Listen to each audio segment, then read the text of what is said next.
Say a prayer for Robert Walsh today because he's stuck alone with me for the next 3 hours. Tough scene for you because that's your situation as well. Happy Tuesday.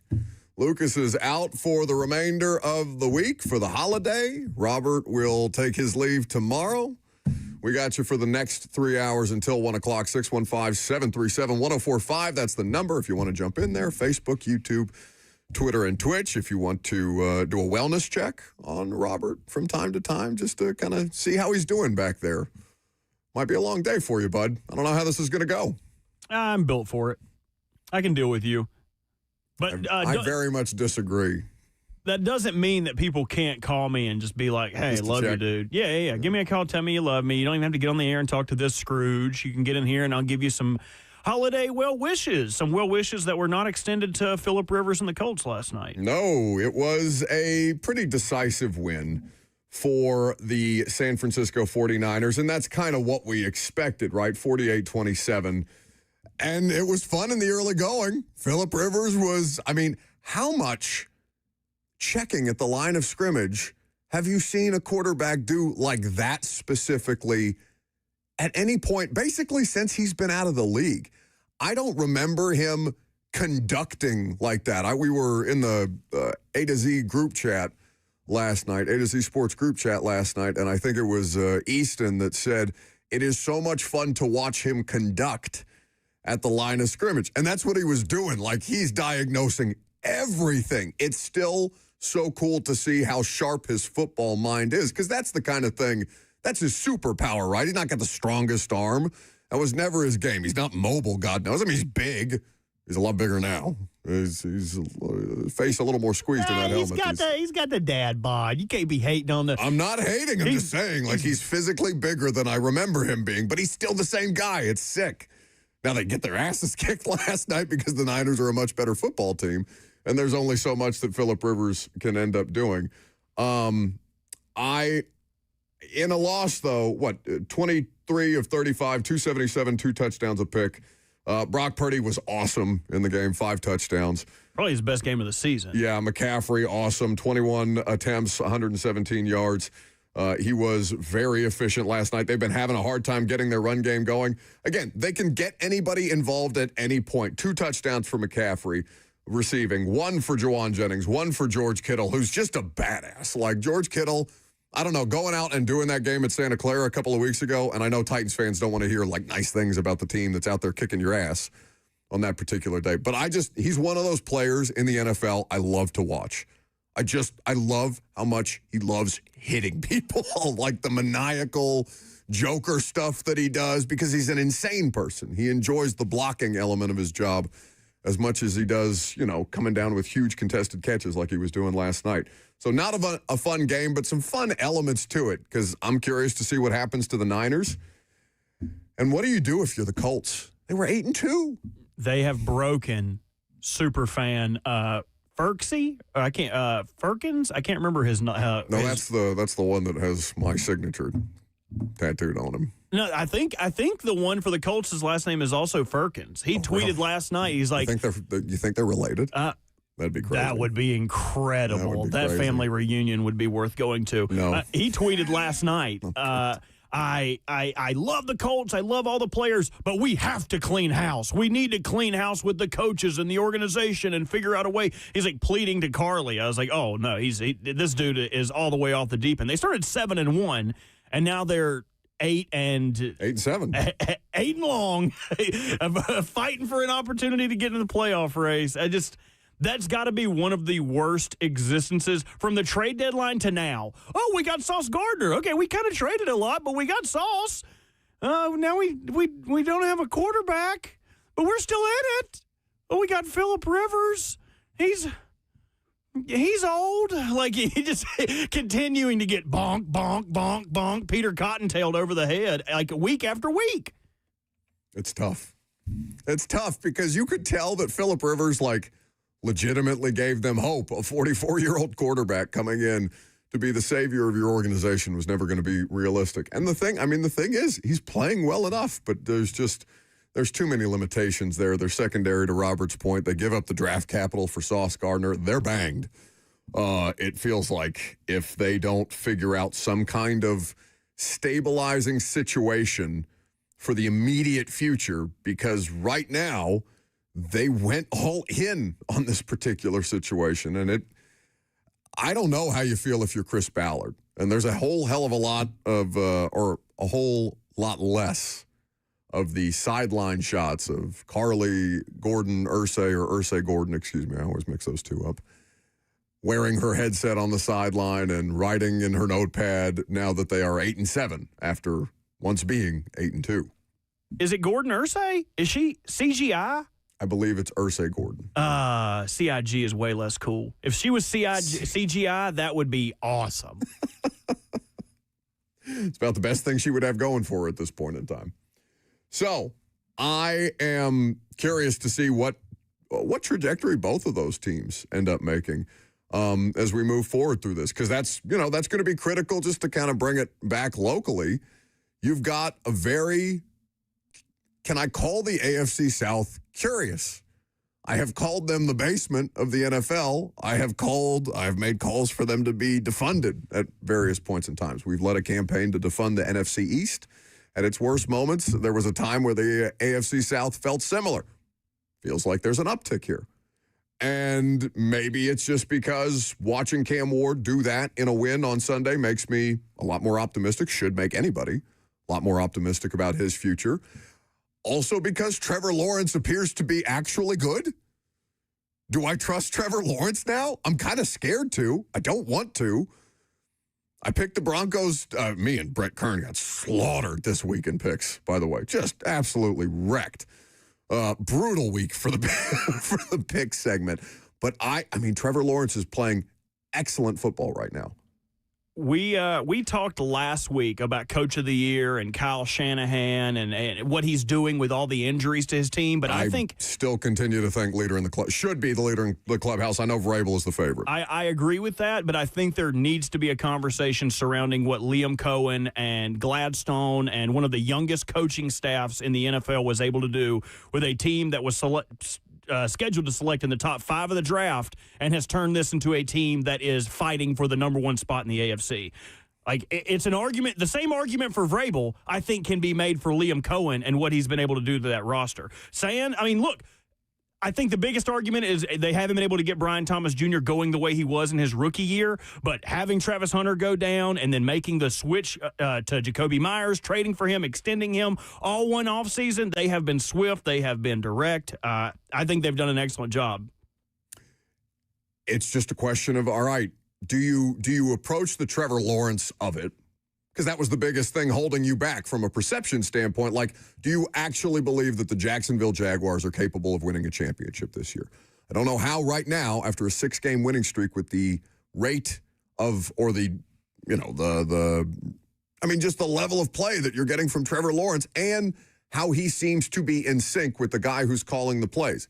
He's making it look a lot easier than it actually is, right? We just saw what Brian Callahan went through. And again, I think Brian Callahan could end up being a fine offensive coordinator somewhere. I think it also matters to have called plays. Like, this is the thing that you're seeing with Ben Johnson and Liam Cohen, guys who actually have the experience of that, like really doing it on the ground level rather than in a box, removed from the players and all the different distractions and officiating things that you have to be keeping mind of and down and distance, all of it, right? Like, all of that whilst calling plays. Turns out it matters to have called plays. And I don't want to, take a shot at Brian Callahan just because other people are succeeding, but I think you are seeing some of the things as we get ready to talk. We're going to talk about coaching candidates today. That was a big thing that had, it seems, I don't know how much the audience traffics in the internet stuff.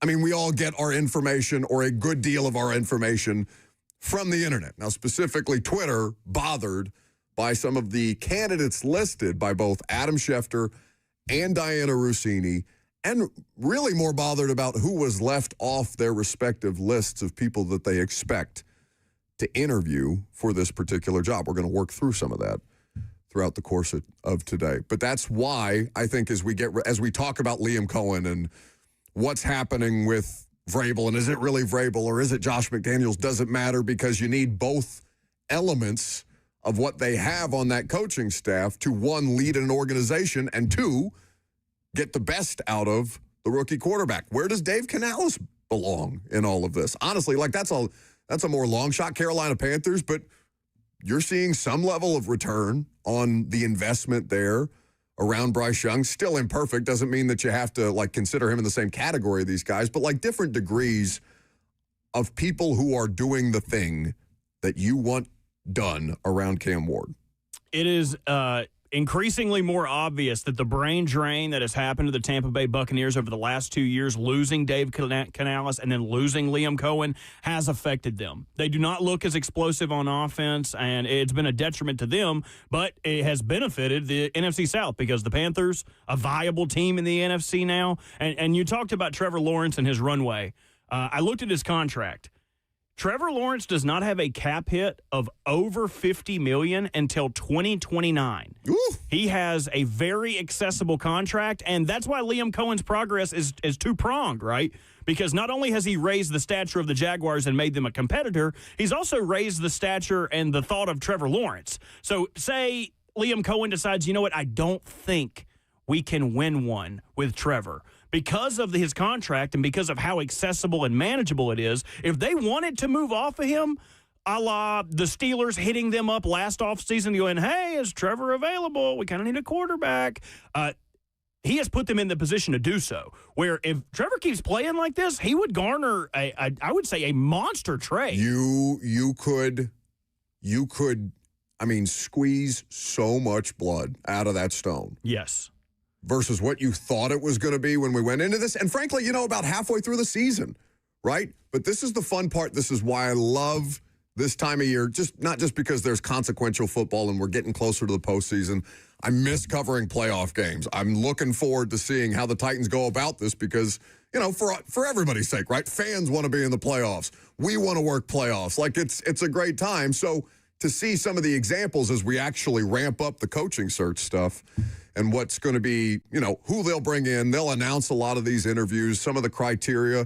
I don't know. Resume radio doesn't necessarily sound fun, but I think it's going to be fascinating if you actually care about how this thing is going to try and get built back up again. But I think that to see how teams kind of break through that fourth wall, that last wall in the late November, early December stretch of the NFL season, the way that the Jags have kind of done, they're real. Now you have no choice but to actually talk about them in the same terms, right? The Titans did this a couple of years ago where they're hanging around with the Chiefs and they're beating the snot out of the Buffalo Bills and all these different kind of things. And you could think them lesser and think that the way that they were going to go about winning was less. And ultimately, they had their limitations. But we haven't seen the limitations yet, and the Jags are a fun experiment as far as what actually can be done when you finally get the situation right around a number 1 overall draft pick. 615-737-1045 is how you jump in.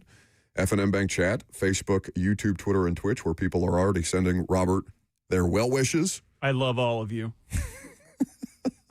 Every single one of you. I want at some point for you to tell in safer FCC terms the story of your jump scare last night. Oh, I'd love to. Not yet. Oh, are you sure? Yes, we have to take calls first. Dan in Lewisburg. Good morning, gentlemen. Good morning. All right.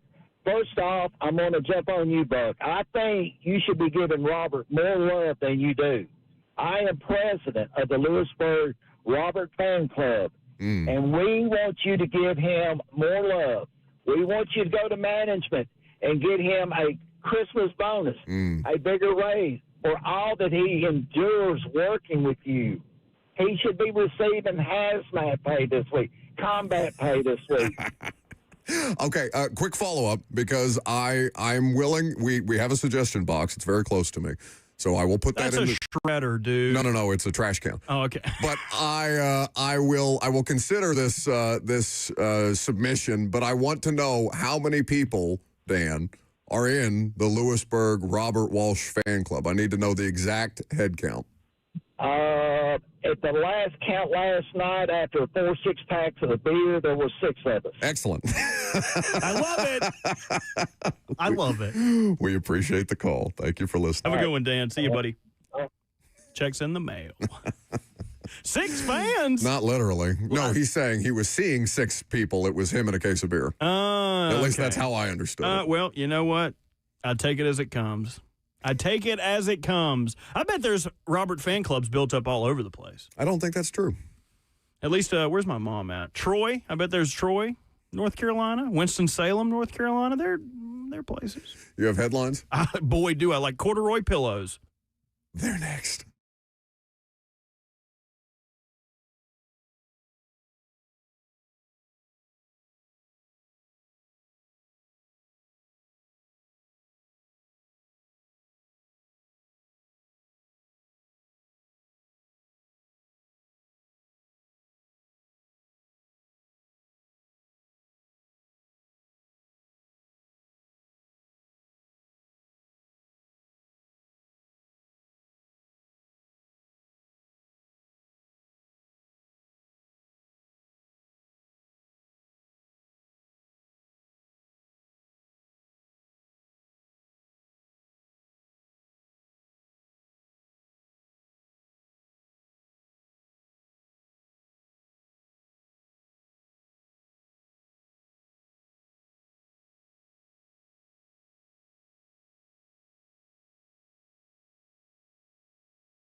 It's time for NFL headlines with president of the Robert Walsh Fan Club, me. It's Bert. Dude, and this may be my favorite headline segment of the week because now if the Ravens beat the Steelers, it means absolutely nothing. So the only way I can beat down on the Steelers is by mocking and talking trash. And hopefully he doesn't assault me about their wide receiver, DK Metcalf. Now, wait. Do I have to? You tried this with Ramon. No, I didn't get...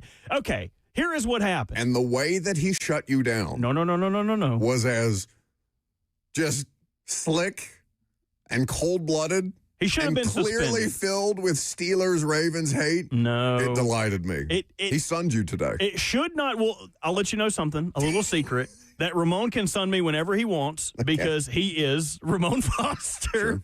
I don't think my status or symbol would ever surpass something that were Ramon. Ramon could be in an electric wheelchair, hover around, backpack, jet blower when he's 105. And I still would not have the equity to sun him. I'm just saying it makes me happy when I see an athlete that's no longer playing still have the ability to trash talk like they're on the field. Like that guy knows how to work in short areas. Oh, he knows how to make you feel it. Yes. I would not want to be in a phone booth with Ramon Foster. That was excellent. Because he would, well, yeah, as soon as I brought it up, he was like, you guys got a lot of guys going to the Pro Bowl. You guys got a lot of guys going to the Pro Bowl, though. That's fun. Don't you like Pro Bowlers? I was like, oh. The way he looked at me after he said it, just because he knew, he just gutted you. It's like that millennial tongue out face, like, like, yeah, you got me. You got me. Anyway. It sucks because the game doesn't matter. That's so good, though. I love it when the Steelers and Ravens games matter. I hate when they position them at the end of the year, especially when we suck.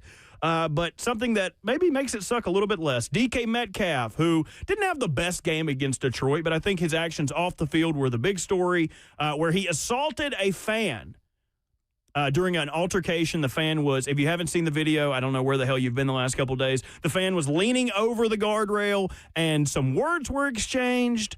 DK Metcalf took offense to those words, grabbed the fan, pulled him down, and then shoved him forcibly back. He has been handed a 2-game suspension. How's that make you feel? Probably makes you feel good because you would like to punch fans anyway. No, stop. You would be the meta world peace of NFL coverage if it was possible for you. Those things tend to happen in Detroit, it seems. Oh, well. So, DK... Anyway. You asked me how I felt, and then you have more thoughts? Well, yeah, no, I wanted to talk more, but it's okay. You go ahead. No, it's fine. No, it's your show. Today's your day. No, it's not. It's definitely not my day. How do you feel about it? Okay, so I don't. You said that I want to punch fans. I do not want to punch fans. Okay, you desire to punch fans. We get it. Just the draft picks over winning ones. Those ones drive me nuts. But I think in a normal situation, if you are comfortable saying foul things to the professional athletes, like racial slurs, like things that are about people's wives or children, like things that clearly cross a line. Like I don't have a problem with fans jawing and talking trash and stuff like that to players, but like there's a line. We all understand this. Now, in those situations, I think if you are going to be that comfortable saying something to a person that size who you would never otherwise verbally confront like that you should probably get swung on. But in this situation, it was alleged that Ryan Kennedy, the Detroit Lions fan, used a racial slur. The fan has vehemently denied it. There is now video evidence that has been produced. And again, the internet is vetting these things in real time. So it's not necessarily something that we have official confirmation. This is audio that we reviewed and found that no racial slur was used, that DK either misheard him or whatever. You cannot put your hands on the customers for just trash talk. The fact that he was still on the sideline as all of this was being determined, I thought they might yank him out of the game. So I'm conflicted on this. but you cannot have DK Metcalf reaching into the stands because, a Lions fan called him by his government name and he didn't like it, or something to that effect. Yeah, as you mentioned, Pro Football Talk put an article out that a defamation lawsuit could be coming. Earlier in our conversation about this, I called it libel, which, if you're not aware, is only written slander. So this is not, that would be categorically false on my part. It is defamation. And I think he would have a case, especially if you can't tell me with all of those NFL cameras and microphones and satellite dishes that can pick up audio from across the world that someone can't find the words that were exchanged. But a tough situation, especially when I feel like that is one of the sins that you cannot take back. Mason Rudolph will carry that tag, true or false, for the rest of his life. From Myles Garrett. Yes, he will carry that he said, called me a slur. Chip Kelly and Deshaun Jackson. Deshaun Jackson had that whole thing about Chip Kelly being racist. Well, Riley Cooper really said it, so we can carry that tag on Riley Cooper, though. But I did that the other day to Riley Moss. Oh, you thought Riley Moss was Riley Cooper? Somebody asked me about somebody. No. I didn't think that Riley Moss had done that. I can't remember what the context was, but my brain said Riley Moss, my mouth said Riley Cooper, and I did not mean to do that to Riley Moss. My apologies. Maybe the least offensive Florida wide receiver from that team. Who's to say? But I think we'll get into the ramifications of this instance later in the show as far as what's going on with this happening in his contract. We'll get a little deeper into that. But Pro Bowlers were announced. The Titans have 2, and it was not anyone that we weren't expecting. Jeffrey Simmons, Chimere Dike, both named to the Pro Bowl. But a number of other Pro Bowlers were announced. I didn't know if you've seen the complete list yet, and if you had any thoughts on that. I have not seen the complete list. I was aware that obviously the team sent out the press release this morning that Dike and Simmons both finished first in the AFC in their respective categories, so they will go to the Pro Bowl. Just quickly, and we can talk more about Jeff in particular, because I think at a certain point, I've talked about Jeffrey Simmons. I've been critical of Jeffrey Simmons. I thought there was a period of time where Jeff had not lived up to his contract.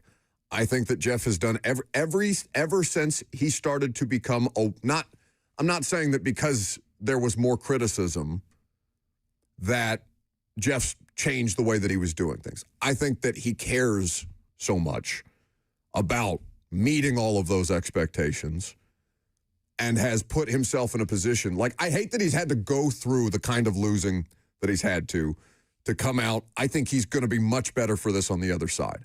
You don't think that those things have to happen to a person for him to become the best version of himself physically. I think as far as the way he's handled a lot of the situations this year, Jeff has been awesome, and you hate that he's had to go through the losing to have to do it. But I think that that's one of those dudes who is working his ass off so that when they do finally get to a point where they can win at a meaningful level again, that he's going to have done basically everything right en route to getting there. So good on Jeff. He really deserves it. I just hate that it's in such an awful season. 2 former Titans also making the Pro Bowl rosters. Kevin Byard in Chicago, not an alternate. He is a first-up kind of guy. And Azeez Al-Shire for Houston, who actually got the spot over Roquan Smith, which was a little surprising to me given the name value of Roquan. But that was the next point I wanted to bring up. I know the Pro Bowl is a popularity contest, and they say a third fan vote, a third player vote, a third coach vote. But I really do feel like for the most part, they got the Pro Bowl right this year. They named the correct guys. There is a mix of name value, but there's also a mix of young guys who are very deserving. I'm pointed to Zach Allen from Denver, who's been a terror for them. They're on the pace to break the league record for sacks in a year. I believe they have 63 currently. So God, that's outrageous. That's insane. I can't remember if it's the 85 Bears who hold that record or not. I'll need to double check that. But also from that defense, Nick Bonito, who has been incredible since moving in the starting spot for them. I feel like they got the Pro Bowl right.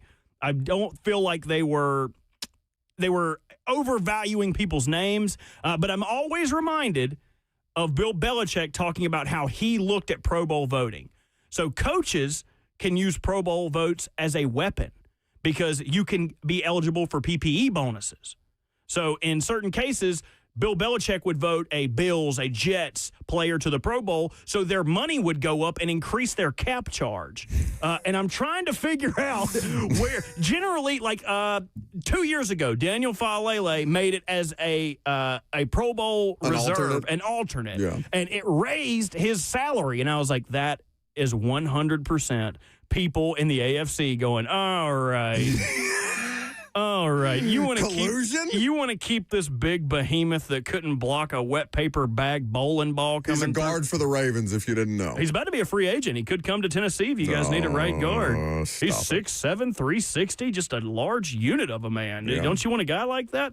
I was trying to find who those guys could be that would boost their PPE bonuses.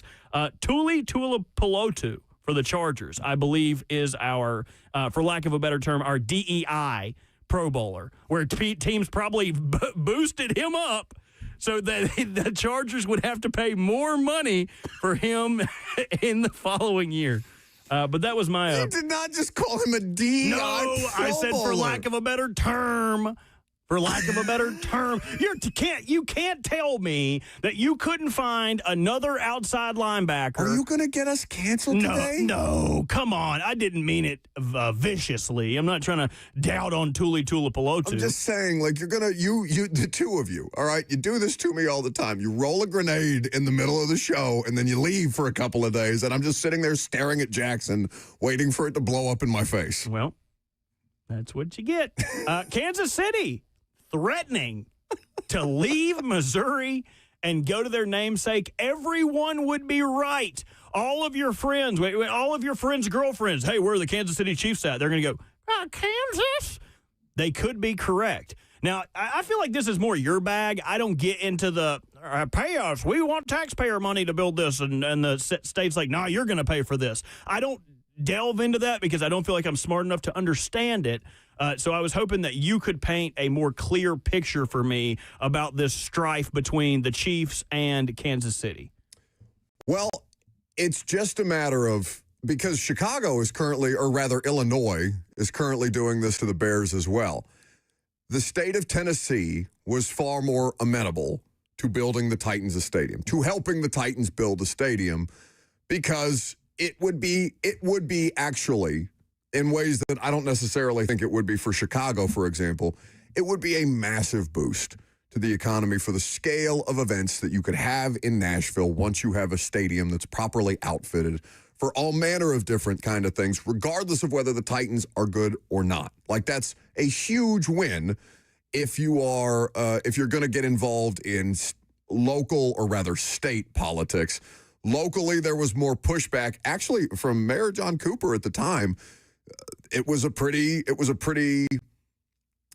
seemed like they were very much on the same page about a lot more of it. Now, Freddie O'Connell, when he got into office, not to get into local politics that way, we'll leave that to our friends at WTN down the hall, he was at least vocally against the new stadium because of some of the things that he stood for versus John Cooper. So again, it depends on the political climate of your state, and if you actually have the means, if you're an NFL ownership group, for your franchise to be the leverage that it actually needs to be to push things forward.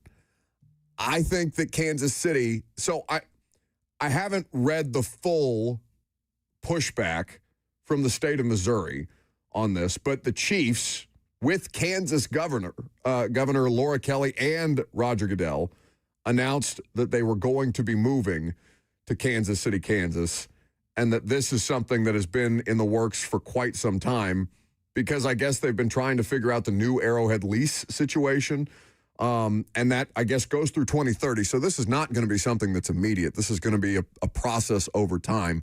But again, I don't know the terms of their lease. Like here, I don't want to get bogged down in the logistical stuff. Maybe this is interesting to people, maybe it's not.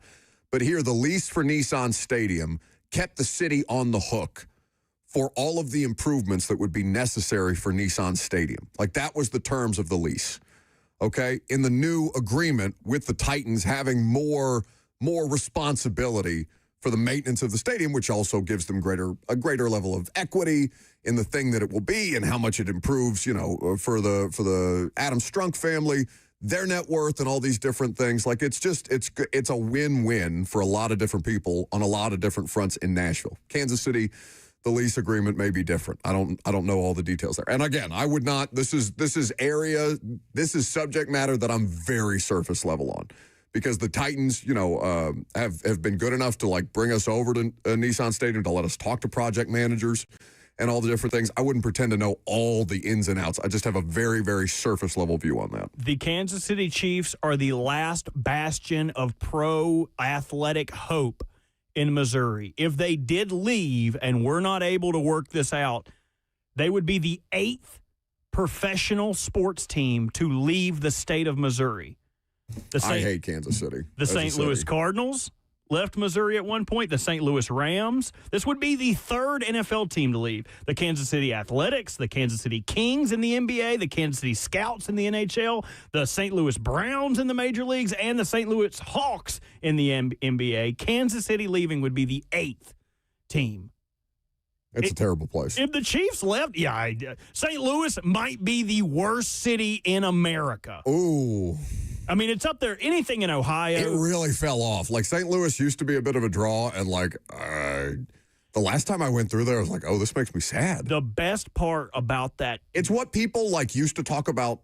I don't know. Maybe I don't want to use charged comparisons here, but, I feel like the way that people used to talk to me about Detroit, and then I went to Detroit, and I was like, oh, Detroit's actually really nice. It's kind of nice. And it's on the uptick. That's how I feel about St. Louis now. I don't want to get into comparisons for sure. that may not be appropriate. The best part about that god awful city is their free zoo. You can go to it's technically a public park. You can go to their zoo whenever you want, walk around. I loved that. When me and Cheyenne went on a little day trip, she suggested St. Louis. We went up there. They also have a beautiful art gallery. All that was fun. Everything else about that city, the belly button. Ohio is the belly button. I guess they would be the gooch. Would St. Louis be the gooch? Is that Galveston? What's the place? I feel like that has to be a bit more south, with that dirty brown water. Yes, that's Galveston's probably the gooch. I don't know where technically the... How many times do you think you could say that in a row on FCC radio? I don't want to try. We're about to have a long break. I do not want to come back to an email and my key card not working here. No, I need you today. Tomorrow they can fire you. Today I need you. Speaking of which, things that made you say, oh no, this week, 615-737-1045. Robert, what do I have to give away if they call us and tell us the thing in sports that made them say, oh no? In addition to a Moment's Peace Salon and Day Spa, you get a $100 gift card to there. You would get 2 tickets to see the Titans host the Saints this Sunday at Nissan Stadium, potentially the most competitive matchup the Titans have had all year. 615-737-1045. What in sports made you say, oh no? We'll give you ours coming up next.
for the opportunity to win 2 tickets to the Titans hosting the New Orleans Saints this Sunday and a $100 gift card to a Moment's Peace Salon and Day Spa. We're going to bail you out. If you haven't done your Christmas shopping yet, we are going to give you that $100 gift card to a Moment's Peace Salon and Day Spa if and only if you call in and tell us the thing in sports that made you say, oh, no. What a lifesaver that could be. I went to what's the Ritzy Mall? Green Hills. I went to Green Hills yesterday to complete Cheyenne's Christmas shopping. Love the Green Hills Mall. I also love it. I did not love it yesterday. Slammed with a bunch of losers who hadn't done their Christmas shopping yet. And me. And you. Well, I've been busy. Wouldn't say it's necessarily my fault that my Christmas shopping's not done. Now you told me before, well, we don't have enough time to do that story here, but I do want to hear about the thing that Cheyenne that got you for Christmas that jump scared you, but this is not the time. It is not the time. You want to start the proceedings? I sure will. My oh no, we mentioned it earlier, is DK Metcalf, but not because he, punched or shoved or whatever you consider the action that DK Metcalf got suspended 2 games for. Whatever that was, DK Metcalf is my oh no. But it's not because he shoved a fan, even though you can't do that. It's not because he alleged that said fan lobbed a racial slur at him, which we are, it seems, determining that was not the case. And there's potential litigation from the fan to DK Metcalf over that. But because of this that was reported by CBS Sports and vetted by ESPN that was included in the 2-game suspension, DK Metcalf plans to appeal the suspension, a source told ESPN's Adam Schefter, because if the suspension stands, Metcalf will forfeit $555,556 for the 2 games. I add parenthetically, that's not the worst part. The suspension would also void $45 million in future guaranteed money, according to the language in his contract, which was reviewed by CBS Sports and ESPN. So that shove over something that he may or may not have heard could cost him not just north of $500,000 this year, but $45 million in future guaranteed earnings, the money that actually matters in the reported details on these contracts. That is awful.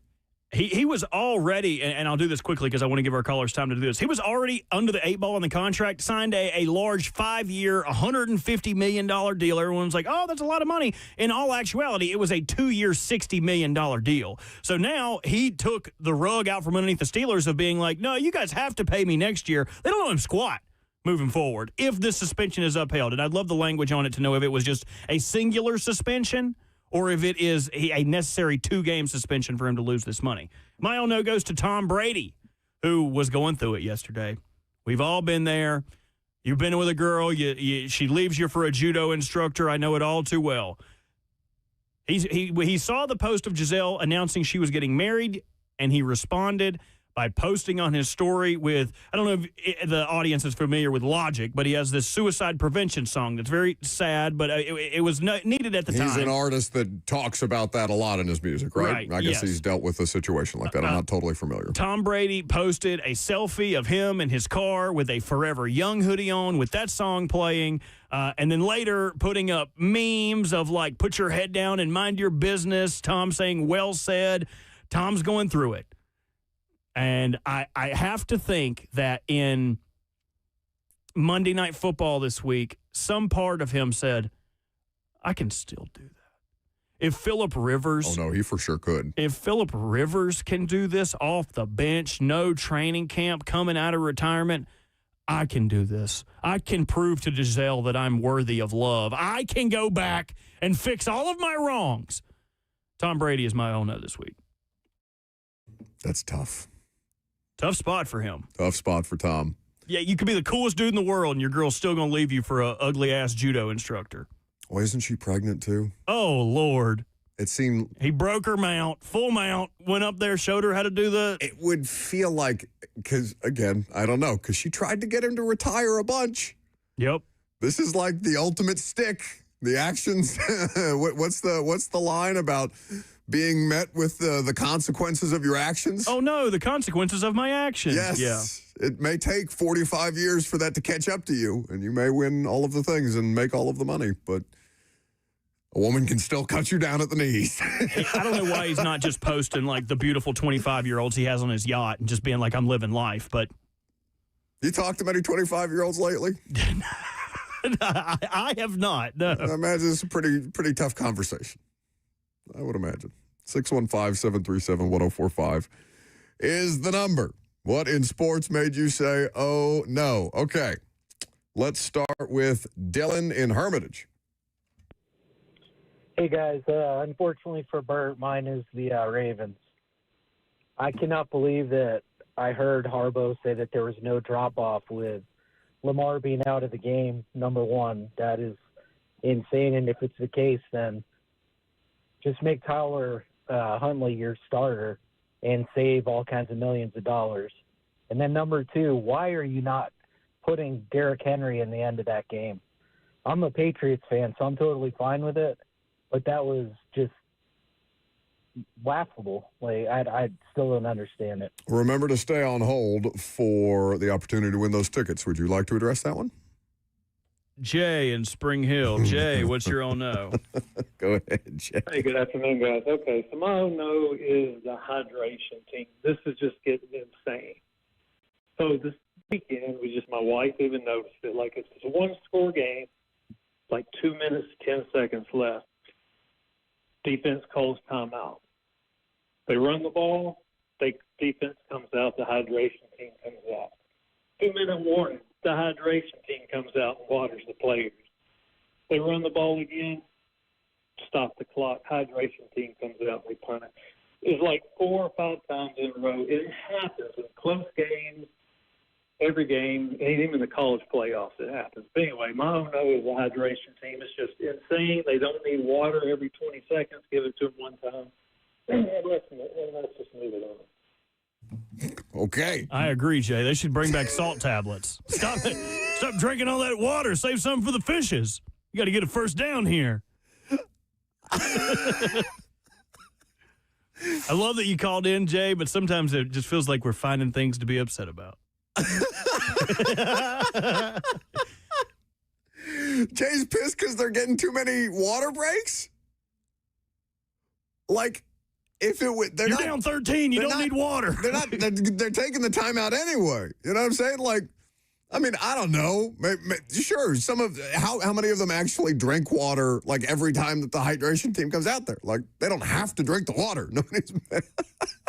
We got to keep it moving. Eli and Murfreesboro. I like how crotchety that one was, though. That was pretty good. Go ahead, Eli. Gentlemen, good morning. My oh no this week goes to Jake Paul, thinking he can step up in the ring with former heavyweight champion Anthony Joshua. You know, in the 5th round, the ref brings them together saying they're not hitting hard enough and they're not fighting. Nobody paid to come see this. And so in the 6th round, Joshua backs Jake up into a corner, fixed the biggest grin up on his face, rears his right hand 2 counties back, and proceeds to shatter Jake Paul's jaw in 3 separate places. It was gnarly. Did you watch this live, or did you just see it after the fact? I just saw the clips, but we've all been waiting on this comeuppance. That's the whole reason we tuned into the Mike Tyson fight. Any fight he has had, we wanted to see him get his ass whooped, and he got molly-whopped by Anthony. It makes me have more respect for Jake Paul, though. Like, because he's put in the work, man. He's been practicing. He's been in the gym. Like, I get it. You're just not who you think you are. Well, he finally took a fight that people were like, oh, it's not, an old man Mike Tyson who could die in the ring, and you're clearly, like, just trying to prolong this as long as you can for the payday. Like, this was real. Or it's as real as it's felt with Jake Paul. So, again, he doesn't have to be the most skilled boxer, but I do respect. I mean, it is a no-no moment. Like, he got a jaw broke. We could probably fit 2 more in here, or maybe 1. We got to... Michael and Gallatin. Hey, how's it going, fellas? Pretty good.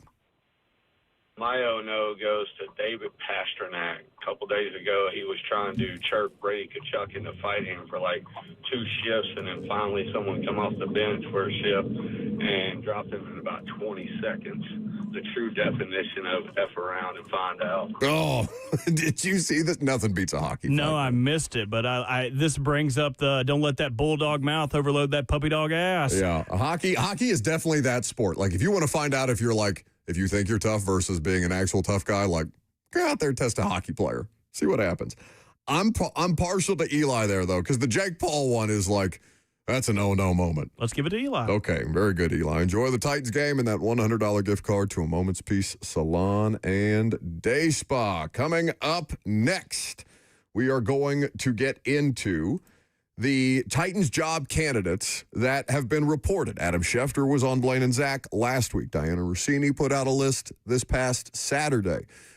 Titans fans were not pleased. I'm going to tell you the biggest concern about the Titans' reported head coaching list coming up next.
What's going on? 11:04. Good morning from the Circus Sports at the Mint Kentucky Down studio. I am Robert Walsh. Monday Night Football, fun game until the 49ers pulled away to win it 48-27. Brock Purdy, very accurate, career high in touchdowns, finishing 25 of 34 for 295 with those 5 touchdowns. But Father Time may have been more impressive, with Phillip Rivers finishing 277 and 2 touchdowns and adding an interception to his stat line. With the loss, the Colts are currently fighting with the Houston Texans for the final wild card spot in the AFC. In suspension news, DK Metcalf has been suspended the final 2 games of the NFL season. With the 2-game suspension, it could prove costly if upheld, because based on his contract, the suspension would void not just the rest of his salary for this season, but $45 million in future guarantees, 25 fully guaranteed in 26 and 20 fully guaranteed for injury in 2027. Pro Bowlers have been announced, and 2 Titans made the game. Jeffrey Simmons and Chimere Dike both named for the starting AFC squad, both finishing first in fan voting for their position. For all your foundation repair and your waterproofing needs, you got to go to USSTN.com. Breaking news at once on your home for the Titans and the Vols. This is 104.5 The Zone.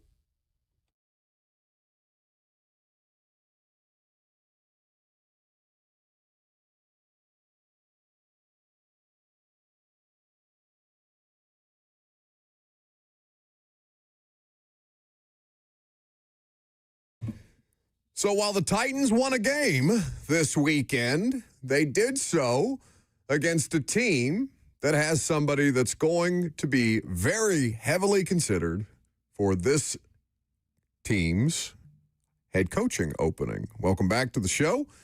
We're happy to have you. It is the second hour, and we will continue to have this conversation with Jason Fitz of Fox Sports Radio and Yahoo Sports Daily at 12:20 today. But coaching candidates, coaching carousels, we've just went through a hell of a one that's not technically over in the world of college football, because Michigan still doesn't have a coach. But regarding the Titans job, Adam Schefter was on with Blaine and Zach last week. You can check out the podcast or the interview on the YouTube channel. Subscribe to the YouTube channel while you're there. So Matt Nagy was coaching the offense with Chris Oludekun. I think that's close. Sorry, Chris. Is it not a Oludekun? Or maybe... let me look up the phonetics for you. Okay, thank you. That'd be good. We could just guess and see if we can get ourselves into trouble. But Chris O, the third-string quarterback for the Chiefs, out there, Matt Nagy trying to get it done with Gardner Minshew, who tears his ACL on the third play, we think. Actually, not a torn ACL, but a significant enough injury to shut him down for the year, as was reported yesterday by Ian Rappaport. The phonetics. Oludekun. Oludekun. Oludekun. Okay. Chris Oludekun. So he was in the game. He had never attempted a pass in a game until Sunday. I'm going to give Matt Nagy a bit of a pass. Now, Chiefs fans don't seem to think much of Matt Nagy. An easy poll question would be, does any NFL fan base like their offensive coordinator? Because I'm going to guess no. Unless you're Sean McVay or Kyle Shanahan or Patriots fans probably pretty happy with Josh McDaniels right now. Who else are that? Other than that, I really don't know how many teams, how many fan bases like their offensive coordinator. The only fans that like their OCs are the ones that are worried they're about to get another job elsewhere. Right. Like the Seahawks are probably big fans of Clint Kubiak. Oh, we don't want to lose him. We can't. Look what he's done this year. We don't want to lose him, and then we have to find somebody else. They love him. But if he has a down there next year, they'd be like, I wish he would have took a head coaching job. Curtis on YouTube, because this is, it's actually a good way to find the pulse of a fan base, is Reddit. I don't know how much time you spend on Reddit message boards. Occasionally, I will get sent a message or sent a Reddit post from the Titans Reddit message boards, because apparently I make them angry a lot around there. But Curtis on YouTube says the Chiefs, fans on Reddit, where conversations are had, it's basically just fan message boards, college message boards exist. This is a good place to have any kind of dialogue, but NFL conversations are had there as well. Chiefs subreddit hates Matt Nagy. Okay. Well, their offense hasn't been very good, and their offense hasn't been very explosive, and they can't run the football. But how much of that is Matt Nagy's fault, how much of that is they're just getting older. Like they're just getting older as a team, and they're playing a lot more football than anybody else. Again, it can be equal parts there. I don't know how to properly disperse the blame, but I feel like always the default is, well, that offensive coordinator sucks. You start with the coach because you can see the coach, you can put a face on it. You say, that guy doesn't know how to use Derrick Henry properly, or that guy is holding Joe Burrow back, or whatever your criticisms might be. That guy is not putting Cam Ward in under center situations enough or doing enough RPOs, right? Things that are easy to just kind of say without having actual consequence, even though on a granular level, you probably have no idea how the hell those things work. I would also admit football is not super complicated, but it's detailed, and there's a lot in those details that makes an NFL offense work correctly. Also health. But he says of Matt Nagy, Chief subreddit hates Matt Nagy. Seahawks, Kubiak is loved. Yeah, because as Robert says, they're scared they're going to lose him. Please don't let our offensive coordinator that we're having success with go. How many of you said that about Arthur Smith, and then when Atlanta Arthur Smith happened, you're like, oh, dodged a bullet there? Or what's happening? The Steelers actually look a lot better this year. They were struggling the last couple of years, but how much of that is on Art versus the kind of quarterback play that they were producing for him in Pittsburgh with Justin Fields and washed Russell Wilson? Context matters here. So as we get ready to talk about this, I don't think that Matt Nagy's offense on Sunday, just because you saw it as a Titans fan up close and personal, for the first time that you were really paying attention to it, probably at the level that you need to pay attention to it, decide, do I want that guy to be the next person overseeing Cam Ward's development? You could do a lot worse. I don't know how he'll interview. I don't know if he's exactly the right fit. But as we go into this thing, the idea of talking to Matt Nagy harms you none. It doesn't guarantee that he's going to get the job. Just interview the guy. They're going to interview the guy. You don't have to be butthurt about it. If they hire him and you have some points of contention, okay, that's the time for that. But don't unnecessarily spin yourself out about some of the names that you're going to hear, because that person may interview better than they actually coach. One coach may be more about the X's and O's and have more of a rough edge to him that isn't going to do well in the interview. But you need to consider what kind of coach is actually needed here for the struggles in a couple of different departments, whether they be schematic, whether they be demeanor, whether they be leadership, whether they be the ability to navigate a complicated office politics situation that the Titans seem to have. Or an owner that is viewed, rightfully so right now, as erratic in her decision-making of late. Doesn't guarantee that she's going to be that for the rest of her tenure running the show, but it's hard to not look at the track record and say, okay, do I trust that I'm actually going to get the time that I need here to get this thing to an appropriate place? The answer right now going in would be no. But they can get it right just because they've gotten it wrong a bunch here lately. These things, I guess, are cyclical for the most part. You can have competency and ownership that wanes at periods of time just because you're a good owner or a good president of football ops or even a good coach, right? Like, things can catch up on you, and then it's incumbent upon you to adjust. How they adjust to this is going to be fascinating. How Matt Nagy would adjust in a second situation of a head coaching opportunity, I have no idea. I don't know how Robert Saleh would be. Would it be much different because he doesn't have to deal with Zach Wilson and Aaron Rodgers? Maybe so. There's no way of knowing that until you get into the situation. So we're going to go through some of these names, the names that have been reported, and I think, if you're a Titans fan, more concerning some of the names that are being left off. I'm Buck Rising, so 1045 The Zone.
Welcome back to the show. I love this song. I bet you do. It makes me think of you.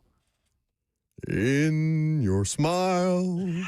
I love that you're like, you don't like singing, you don't like music. If I'm listening to music when you come in. This is my octave, too. I can do this one.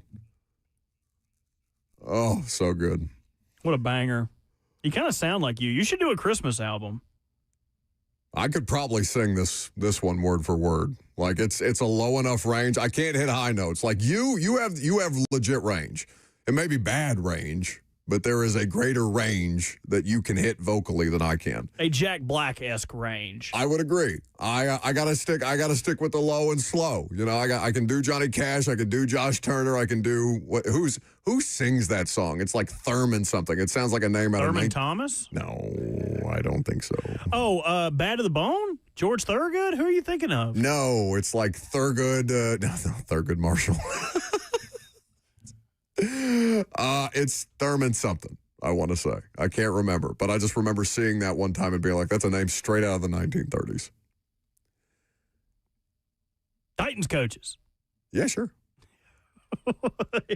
We can sit here and debate the merits of the Grinch theme song. I would love to just sing the Grinch song. I would love to do it over and over. That would make me happy. I mean, 3HL, did you see this? We do have a list of Titans coaches. I should pay this off because people want to actually hear about this stuff. And I do think that there are things that are noteworthy here. But more about us. Yeah, me.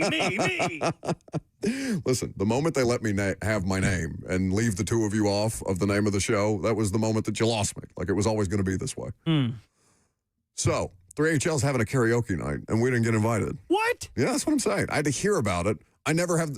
It's nothing. Have we not talked about having a karaoke night? Us? Yes, for a million years. We have? Yes, there was a whole promo I made about it. Hold on, dude. What? Are they?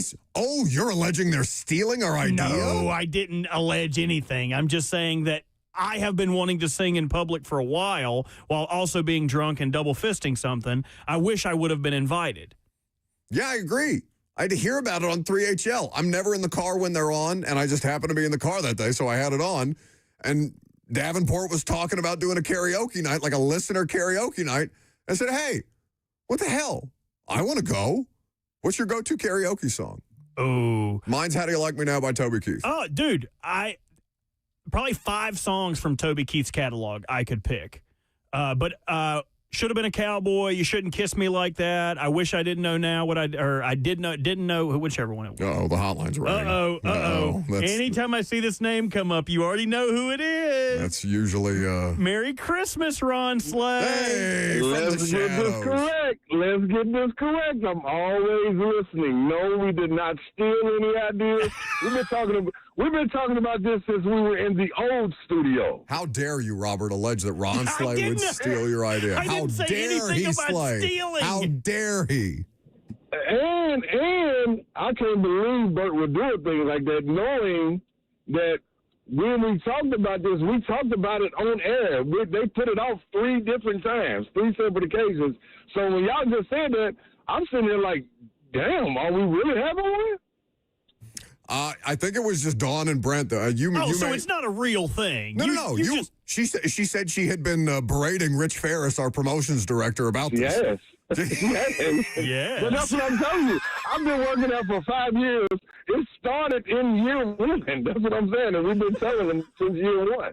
We had the venue picked out, the time and everything, and it never went through. So Ron Slay being actively disparaged by Robert Walsh. No, we're going to stop. I can't believe it. Where's Pam when we need him, man? Ron, you're not buying this. What do you mean, where is he when you need him? I never need him. He's only here when I don't need him. And the days that I do, he's nowhere to be found. Please, where is he? Wait, before Ron goes, Ron, what would be your karaoke song of choice? Oh, for Christmas? No, for whatever, yeah.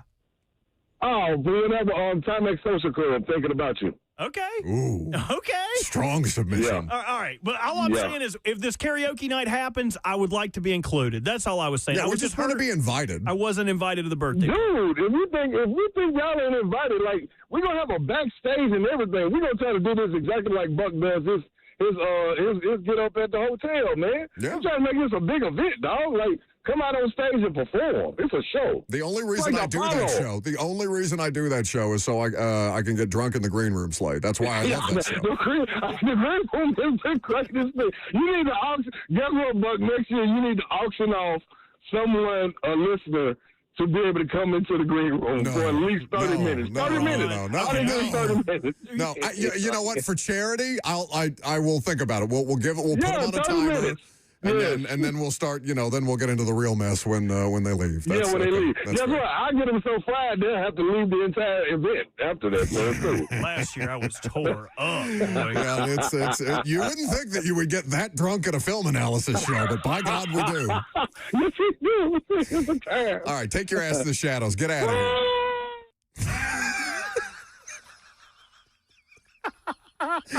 It is among my favorite audio bits that we do.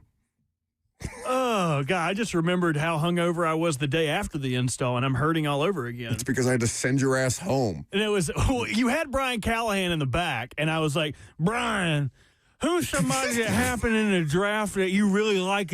I was trying to ask him a real question, but Titans PR is there. They're trying to keep me away from him, so I'm kind of fighting over Dwight like, hey, Brian, who'd you like in the draft you didn't get? Because you were dressed up as a grandmother because you were going to try. Of course, the PR people didn't want to let you near him. I wasn't going to assault him with a walker. I just wanted to know who he liked in the draft. Daryl says on YouTube, Buck never goes out and does anything with 1045 events. No, that's not true. I show up at my things. I don't go to other people's things. This one I would think about going to. I don't know. Slay invited me to Thanksgiving, and I flaked. I think it was just like a hey, I mean, if you're not doing anything, you can come hang out with us. So I don't think it was like a formal invitation that I felt bad about afterwards. But yeah, I'm pretty bad about that. I do like to be invited. I don't actually like to go to anything. Do you know who would also like to be invited? Mike McCarthy to this Titans head coaching list. Am I boring you? No, I'm just trying to get us back on the rails. Who would have thought that I would be the one fighting for content structure? Because I don't have him to try and box me in. Now I can just do whatever I want. These are my favorite shows. God, try and stop me. You sound like Giselle. No, he's not here to box me in anymore. Throw me a judo throw. All right. How good is the Titans' job actually?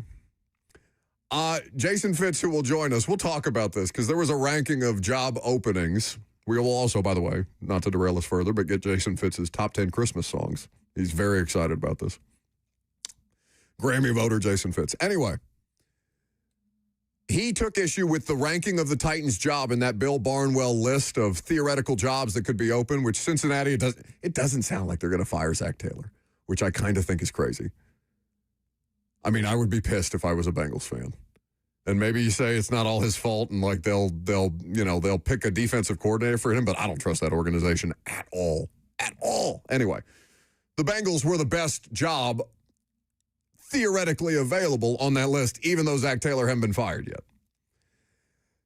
Bill Barnwell ranked the Titans as the fourth most attractive job out of 8, with the Raiders being the worst and the Bengals being the best. Again, neither of those teams have fired their coach, but that's kind of where we're at. And Fitzy, acknowledging that he, as a Raiders fan, thought that job was the worst, he didn't think that the Titans' job was that much better. I can see both sides of the argument. It just depends on what picture you want to paint. And if you look at the idea of this gig, how much more important it was for Cam Ward to have that game on Sunday as we get closer to the coaching search. To do it against a defense that, yeah, they're eliminated from the postseason and they're not, I don't think it was their best effort, if I'm being completely honest, of the Chiefs. But I don't care. I needed Cam Ward to look good against a defense that's ranked highly enough in a handful of categories last year and to do it in a decisive win. That's what Sunday was, no matter what the quality of the opponent, however you want to diminish it. And you can, if you want to. It's important for Cam Ward to be the guy that people look at on these, not just film studies, but highlight reels that catch your attention and say, oh my God, I can work with that. I can win games with that. I can Caleb Williams, Ben Johnson my way into something with that. as opposed to Ben Johnson turning down the job interviews with places like the Titans, because they did not have a situation that was resolved. Which Schefter clip do you have for me? I'm sorry, you said it in my ear and I was talking. No, that's okay. I have both. I have Adam Schefter talking about coaching candidates on Cover 2 last week, and I have Adam Schefter talking about the Titans' job as a whole, that they have over $100 million in salary cap in 2026, which ranks the most in the NFL. Which would you like first? I would like him with Blaine and Zach first, please, on the people that he thinks will be interviewing, not just for the Titans' job, but for jobs this offseason that would be interesting to Titans fans. Who are the names? I said, well, there's a lot of names, but some of the names: Chris Shula, Rams defensive coordinator; Jeff Hafley, Packers defensive coordinator; Vance Joseph, Broncos defensive coordinator; Matt Nagy, Chiefs offensive coordinator; Anthony Weaver, Dolphins defensive coordinator; Joe Brady, Bills offensive coordinator; Clint Kubiak, Seahawks offensive coordinator; Nate Shieldhouse, he's an assistant with the Rams. Those are some names. I think there'll be others. You know, if Kevin Stefanski loses his job in Cleveland, that would be one to watch. Anybody that loses their job as a current head coach would be interesting. Those are some names for you to kick around. Okay, so that is not as pointed of a list as what I'm going to give you from Diana Rossini here in a second. But what notable omissions? Again, it doesn't mean that they will not talk to more people than he just named. But there's a theme here, and I'm going to ask you, if you were listening to the list of names that was rattled off there by Adam Schefter, and again, you can go see the full interview on the Zone's YouTube channel and subscribe while you're there. Like the video. There are two notable omissions there by Adam Schefter that I think are interesting. Now, Diana Rossini with a list of her own. She puts out a Saturday column with a bunch of different news and notes. It's kind of like Albert Breer does for Sports Illustrated. A lot of the NFL insiders do this. Diana's one comes in a Saturday newsletter. So the second topic of the newsletter is the Titans coaching wish list. I'm just going to read you a couple of graphs here. GM Mike Borgonzi, President of Football Operations Chad Brinker are leading the organization's head coaching search. All right, 1. I'm told their list is taking shape. Offensive coordinator of the Chiefs, Matt Nagy, is viewed internally as a serious candidate. All right. 2, how does that make a Titans fan feel? You see the Chiefs game and you say, well, I don't want that guy. Look at how they just got dummied. And they weren't moving the ball with Gardner Minshew either, but Gardner Minshew, we think, damaged his knee on the third play of the game and has been shut down for the season. So, like, no Mahomes, no offensive line. Their health has been up and down all season long. They just got Trey Smith back for the first time in 3 weeks this past Sunday for all the good it did them. They haven't been able to run the football. The Chiefs' offense is in a bad spot right now. I don't think that's just because of coaching.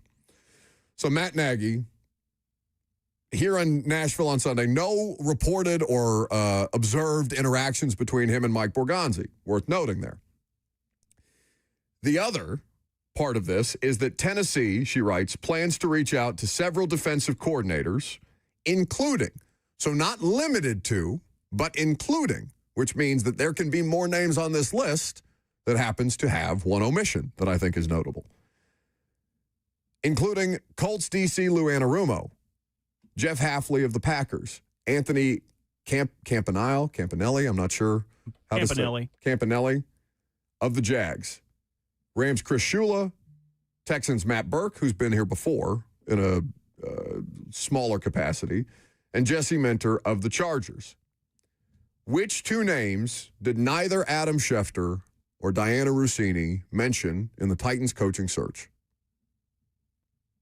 3, if you want to make it, if you want to flesh it out more here, because there's 3 buzz names that have been mentioned that have been, I think Titans fans are trying to manifest to some extent, who are on their wish list versus the 2 reported lists. Mike McCarthy. Correct. Robert Saleh. Correct. And the 3rd. He's not currently an NFL coach. Bill Belichick? Marcus Freeman. Notre Dame, correct. Okay. Where Marcus Freeman is viewed as a leading candidate before the interview process can really take shape, Marcus Freeman is viewed as the leading candidate or one of the leading candidates for the Giants job. That has been reported by several people at this point in time. So no McCarthy, no Robert Saleh, no Marcus Freeman explicitly mentioned. One is a wish list. One is Adam Schefter listing names of people who are going to interview, who he thinks are going to interview, who could be interviewed for the Titans job. But those three are three big buzz names, I think, for Titans fans once you start to see that they would be available. So why aren't they being listed in this specific situation? It doesn't mean that they won't be interviewed.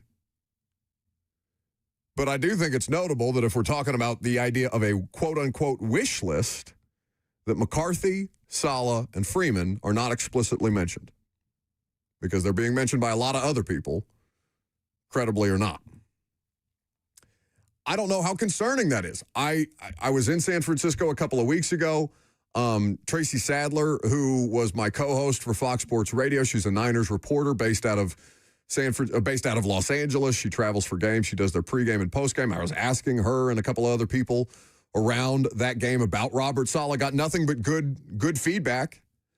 The context that's been provided to me about Robert Saleh and why it didn't work in New York is because Zach Wilson wasn't going to work. He's just been passed over by Mike McDaniel for Quinn Ewers to be the starting quarterback of the Dolphins, even though they paid Zach Wilson a decent amount of money to come in there, didn't they? It was a 1-year, $6 million deal, but they also don't have team control of him. Like, it would be better for the Dolphins, at least from a team schematic standpoint, to know what they have in Ewers and give him an extended run, because Zach Wilson will be a free agent after this year. It doesn't really serve them for them to throw Zach Wilson out there because it learns them nothing, right? They know who that guy is. They have team control of Quinn Ewers for 3 years after this. Like, they should know what they have in him. So I didn't hate that. I saw there was an article about Zach Wilson being upset that he wasn't considered. You were brought in to be the backup mentor. You were there to help Tua prepare, which I don't know what the hell he would help him prepare for unless he was looking for a single mother somewhere. But that's what it was. That was the name of the game, dude. So the other part of this is, again, these are not these are not the lists or the names that have been compiled in total. There's a few names here. There's a few names there. But I do think it's notable that two of the most credible NFL insiders who are out there on this front are leaving out those three names when they talk about this job. And I don't know why that is. Specifically, there's some stuff that's I don't think necessarily credible. There's some stuff that's just hearsay. There's some stuff that you get secondhand. I wasn't in New York to see his interactions with Aaron Rodgers, how difficult that was for Robert Saleh. I don't know how Mike McCarthy engaged with ownership like Jerry Jones in Dallas. I wasn't there to see that. I'm here looking at this job and saying, okay, where's the disconnect? Is this a situation where they are viewed by the organization as not high priority? Or are they being told, are the Titans being told, that this is not going to be a job that my client is going to actively pursue, though you're welcome to submit an interview request for him? There could be some of both. It's going to be interesting to see how this all pans out because there's none of the offensive coordinators that Titans fans have talked about, specifically Clint Kubiak or Cliff Kingsbury. And again, I don't know what the situation for Cliff Kingsbury, the interest in Cliff Kingsbury is going to be. But a lot of these offensive-minded first-time head coaches, Joe Brady is not mentioned in this wish list. Doesn't mean you won't interview Joe Brady. I don't know. There are enough people in the NFL that don't think that that's a great idea. Maybe he'll be a better head coach than he is an offensive coordinator. He's had success. He's had good players, too. Well, yeah, except for in Carolina. They kind of Matt Rule kind of hired him as like the wonderkin. Coming off the LSU stuff. Right. Oh, look what he's going to do, which the Saints were ticked about because he left the Saints to join LSU and then leaves LSU to join the Panthers. But he didn't really inspire a lot of confidence in his tenure in Carolina. So Alonzo, with a point that I want to touch on here, and Robert, this is where we'll get to that second Adam Schefter clip, says of the discussion, the names, the lists, all these things, Alonzo on YouTube, where you can interact with the show, says no one knows their list. Okay. You are correct. Nobody knows their complete list. Nobody's getting a full dossier of who the interview candidates are. They will release these things as they interview people. But you're correct that nobody has the full scale of their list. But How I do know that the organization is communicating, and I'm not source guessing, and Adam Schefter is a credible person in terms of the information trade, but you have to understand that there is trade that goes on in these things. I'm not down on Adam Schefter for doing it. I don't think anybody else could do that. Very many people in the world could do the job that he does. I want to make sure that I say all those things on the front end before I get into why this clip from Adam Schefter's podcast caught my attention, because they are sure as hell internally sending things out to information people with huge platforms like Adam Schefter and Ian Rappaport to message, hey, look how good our job is. Let's win the PR battle here. How I know this is because I heard this clip from the Adam Schefter podcast. Just want to point out a couple things here, right? With the Titans, they have the number 1 overall pick from last year, Cam Ward, who uneven performance this year, but there are some people that really liked him. Jeffrey Simmons is a beast on defense. They have a new stadium on the horizon in 2027.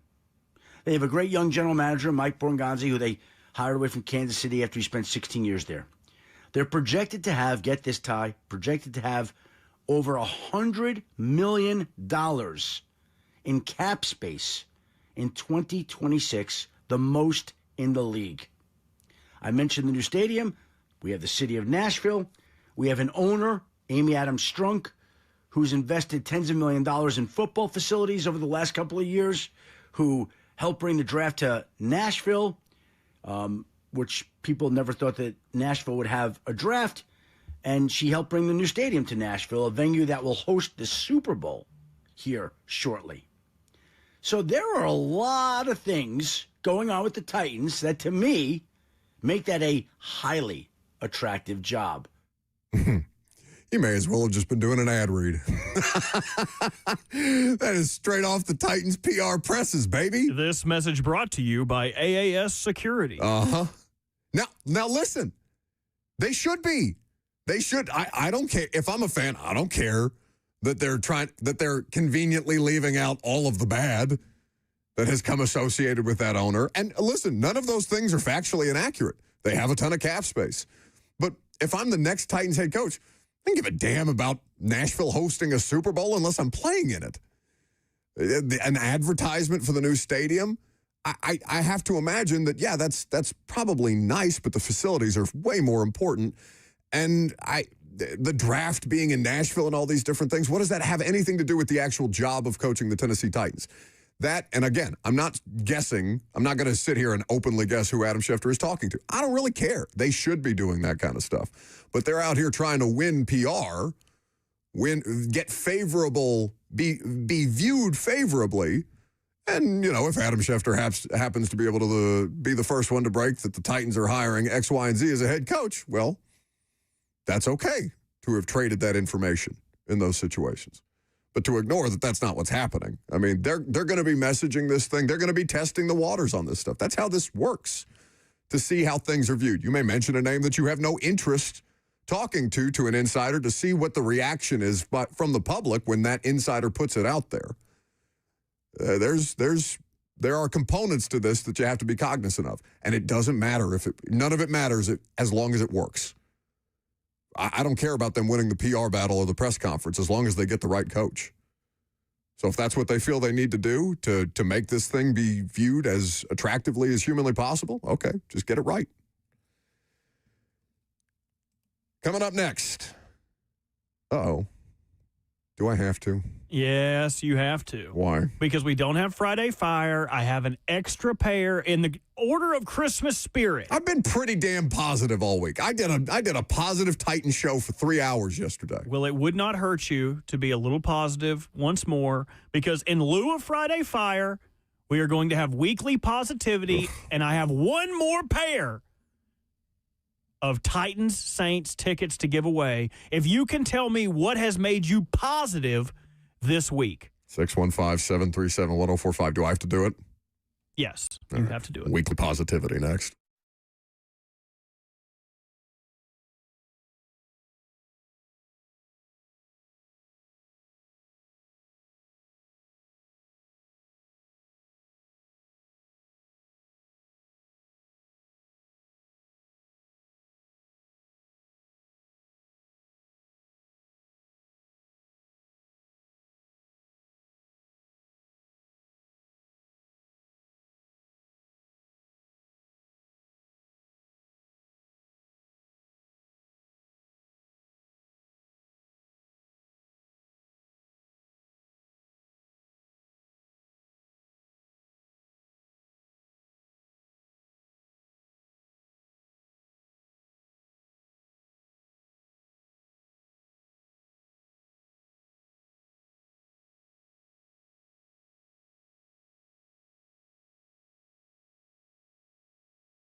feels good. Welcome in. And if you missed the last segment, because there's no Friday Fire, we needed a reason to get positive before your Christmas holiday, and we are having weekly positivity. I hate this segment. So many things to be positive about. The holidays here. The Titans have won. They have a winnable game. I'll start the proceedings. If you have something that made you positive, 615-737-1045. If you can tell us what's positive in your life, I'll give you 2 tickets to go see Titans Saints this weekend. But I'll start. Because Cheyenne and I travel for our holiday, we did our Christmas last night. Gave Cheyenne some gifts, some perfume, a nice travel bag, some things from Lush, and in turn, she got me a life-size cutout of Lamar Jackson. That jump scared you. It scared the hell out of me. I forgot that I had it positioned behind me for prime time, and after I got up from my desk, about 3 hours later, I turned around and said, "Holy crap, who is that?" And I accidentally knocked that cardboard cutout of Lamar Jackson over. It scared the hell out of me. And probably will do so for the remainder of his time in my life. It was positive because I've got a great fiance. She knows what to get me for Christmas gifts, and that's good. Buck, before we open the phone lines, what's something good that's happened to you? Honestly, the best thing that's happened to me is the idea of you turning around and getting the hell scared. It scared the hell out of me. Just like this 6'4" dude in your house. I'm like, whoa, take all my money. Take Cheyenne. Just don't hurt me or the cats, please. I was terrified. Back to you, Buck. Oh, God. What's something that's positive? What is something that's positive? I have a Cuban coffee. That's good. I ordered Cuban coffee because you're putting me to sleep with this godforsaken music. Hold on a second. Have you ever had a massage and not fallen asleep? Because they play this music, it's so tranquil. Oh, yeah, no, the place I go to get a massage on a regular basis, guy's name is Human Foam Roller, right? He'd beating the hell out of me in there. I hate falling asleep in a massage. It's like the whole reason I got a massage was to relax. But that's not what we're here to do. No. Tell us the good. I did. I got a coffee. Oh, okay, that's right. I forgot the only good things that happen in your life are coffee or food related. It's almost like Lucas is here. We have Luke in Smyrna. No, not with the music. Luke, what's something good that's happened to you? Man, I don't know if I can get as good as Lamar Jackson behind me, but I'm off school this week, so that's pretty good. Cam Ward looked really good on Sunday, so happy about that. Titans got a win. Might have tanked our draft, but that's okay. Okay. That's great, Luke. Stay on hold. Excellent submission. Next, we've got Tim. Cam Ward looked good. Tim in Old Hickory. Tim, tell us the good news, buddy. I don't ever want to do this segment again. That's too bad. The good news is when I woke up today, I fully realized there's 2 weeks only left in this wonderfully entertaining Titans season. So it's got me feeling so good that we can move on to maybe a season where we can win at least 5 games next year. Hey. So I'm getting positive on that. Look at that. That is good, Tim. Merry Christmas. He dropped off. Tim didn't want the tickets. That's good. Well, he just said that the positive was it's almost over. No, he don't want to go. We have one more person. with some good news. I hate this voice. Tucker, in Hermitage. That's where I stay. What's going on, Tucker?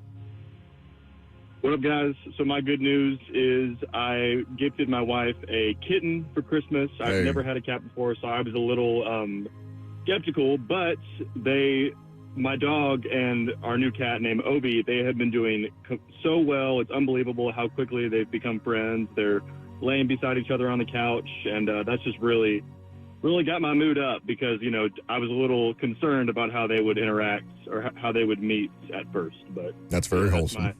That's my good news. That's great news, Tucker. That's a really good one. Welcome to the Cat Dad family. One of us. One of us. One of us. Yes. See, wasn't that good? Now, who the hell wins?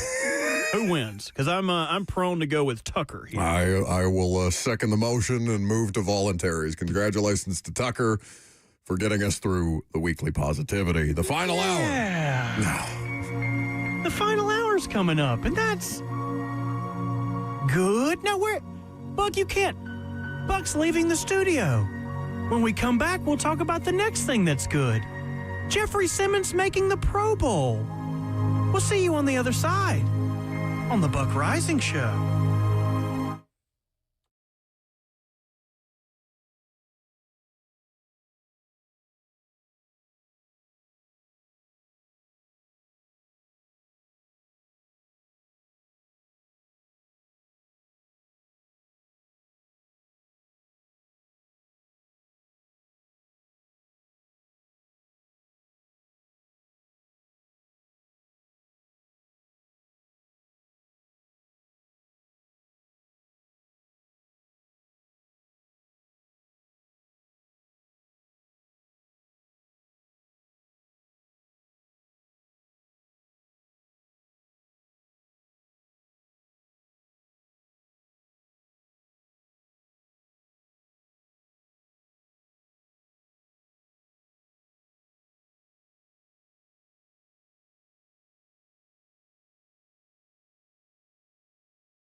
12:01. Sorry, 12:01. Good afternoon from the Circus Sports at the Mid-Kentucky Down studio. I am Robert Walsh. Monday Night Football, fun game last night until the 49ers pulled away to win it. 48-27. Brock Purdy, very accurate, finishing 25 of 34 for 295 yards with a career-high 5 touchdowns. But Father Time may have been more impressive, and Phillip Rivers finishing with 277 yards, 2 touchdowns, and an interception. With the loss, the Colts are fighting with the Houston Texans for the final wild card spot in the AFC. To some suspension news, as DK Metcalf has been suspended the final 2 games of the NFL season. He has chosen to appeal that suspension. The 2-game suspension for the wide receiver of the Steelers could be costly if upheld. Based on his contract, the suspension would void not just the rest of his salary for this season, but $45 million in future guarantees, $25 fully guaranteed in 2026 and $20 million guaranteed for injury in 27. Pro Bowlers have been announced, and 2 Titans made the game. Jeffrey Simmons and Chimere Dike were both named to the AFC starting squad, both finishing first in fan voting for their position. For all your foundation repair and your waterproofing needs, you got to go to USSTN.com. Breaking news at once on your home for the Titans and the Vols. This is 104.5 The Zone.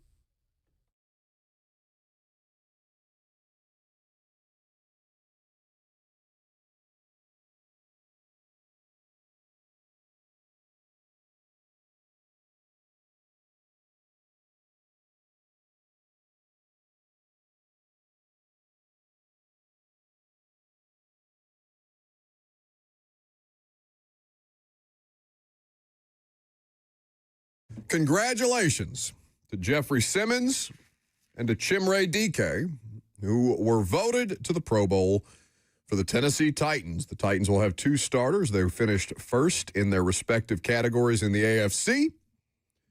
And so in a season that's had a lot of bad, you get some really good in Jeffrey Simmons, some arguably best in the league from Jeffrey Simmons, and you get a pleasant surprise amidst a lot of doubt and uncertainty in Chimere Dike, who I think, if I remember the reaction to the pick correctly at the top of the 4th round when the Titans did the trades that they did to be able to have 3 4th-round picks this year, which ended up being in this order: Chimere Dike, Gunnar Helm, and Alec Iamander, that people were not overwhelmingly pleased with the selection of Chimere Dike at the time when he was taken because of some names that you may have known more about that were still on the board at the time, and you knew that you needed wide receiver help, but is this guy really going to be able to give you the full complement of what Cam Ward needs, or is he more of a bit piece and part here that can give you some value on special teams? And if he becomes something as a wide receiver, well, then that's great too.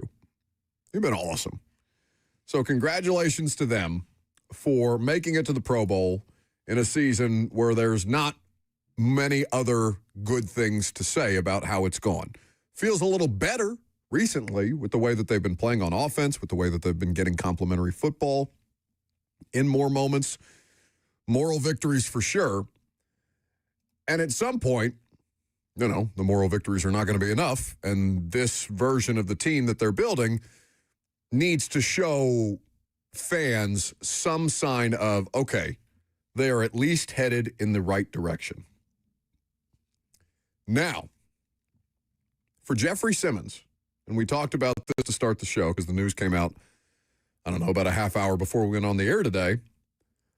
I am so impressed with the job that Jeff Simmons has done. That man does not need me, or anybody like me, or you, or anybody that isn't directly a part of his life or has contributed to his success or whatever. He doesn't need that affirmation. But I do think it's important to acknowledge that for all the criticisms that me or anybody else has had about him the last few years, availability, his performance relative to his paycheck, how he has managed a leadership role when so much more attention all of a sudden became focused on him in the absence of Derrick Henry and Ryan Tannehill and Mike Vrabel and all these other leadership figures that surrounded him for a period of time. He's had to go through some really terrible times the last 2 years in Tennessee. And like I said, me saying it doesn't make it any more true. But because I am one of the people who did think that there were fair criticisms of Jeffrey these last few years, I do want to make sure that I acknowledge he's been everything that you could ask to that guy. He's the best defensive tackle in football this year. He's down 20 pounds. He cares more about his longevity beyond just the things that he was doing to prepare himself to do his job in the first couple of years. He has matured significantly. And, maybe it's not my place to judge the level of maturity from a player or something like that. Maybe it's not a fan's judgment. Maybe it matters that the teammates and the coaches have all echoed these same sentiments infinitely more because they're around him on a daily basis. And he's had to learn how to be a more well-rounded leader because of how awful it's been. It's a lot to put on any kind of a player's plate, any kind of person who may not necessarily be ready for that kind of a role. There's going to be criticisms as you're kind of learning to do that on the fly, and it doesn't guarantee that you'll actually do it. But Jeff deserves so much credit for the way that he's played his best football and been in there day in and day out to answer our questions and continued to affirm his belief in this place when, frankly, the franchise has given him plenty of reasons to doubt their competency. He still wants to be here. He genuinely cares. He's the kind of guy that fans think all athletes should be in terms of the care that he takes for the team that he currently plays for. Now, maybe at some point the business of this will get to him, and he'll have a stint of his career at the end where Jarrell Casey gets shipped off for a 7th to Denver, and it's an unceremonious end because that happens a lot in the NFL. But I just, not just because he made it to the Pro Bowl. We all knew that he should have been a Pro Bowler. We all, I think, know that he should be an All-Pro. This is the first it should be. I don't know if it will be. We'll see what the voting turns out. He should be a first-team All-Pro without question this year. The only thing that you hate for, or that you hate about it, is that he's had to go through such a difficult football time, a difficult professional time for him en route to getting there. And I opened the show talking about this to some extent, Robert. I don't think people absolutely must go through difficult times, because not only has he had a hard time professionally, this man got his home broken into. He had his peace violated. All right, have you ever been robbed, or you ever had a break-in situation or anything like that? I've had my car broken into a number of times, but never something like a home invasion or anything like that. How many different people with a sledgehammer come busting through this guy's door when he's playing a road game? He says after the fact, my mom usually watches my games at my house. I'm just lucky that my family wasn't there at the time. Robert, I don't know how much of this you saw last week. There are very, very few things that will bring a man like that to tears. One was at the end of the 2022 season where they bottomed out, and he'd had that awful ankle injury, and he played through it, and he was a little bit broken when the season finally ended and they lost their 7th straight. That's the first time that I've seen Jeff break down with us. The second was thinking about what could have happened should his family have been home at the time where his home was broken into. So he's been tested on a number of different fronts this year. And I don't think that anybody should have to go through anything that extreme, both in terms of professional or personal, to become the best version of himself. And it would be very easy to imagine, if you were in that situation, the idea of wanting to get your hands around those people's necks and choke them and end them. That violence, whether we're capable of it or not, that would be some instinctual part of all of us. And Jeff had a couple of days to process it, because I'm sure at the time when he got into his house and he saw all this stuff, there was a bit of seeing red. But after the fact, Robert, he's talking about this is why it's so important to give back to the youth community, because these kids are probably, they can't be more than kids, and I'm paraphrasing a little bit here. But he's talking about the people that broke into his home, stole things from his house, could have, thank God didn't have, a run-in with his family. He's talking about, no, this is why it's important to continue to work with young people as their Walter Payton Man of the Year nominee. Because he understands. That's as big of a thing for Jeff to have or for Jeff to do or say or whatever as his performance on the field, which has also been spectacular.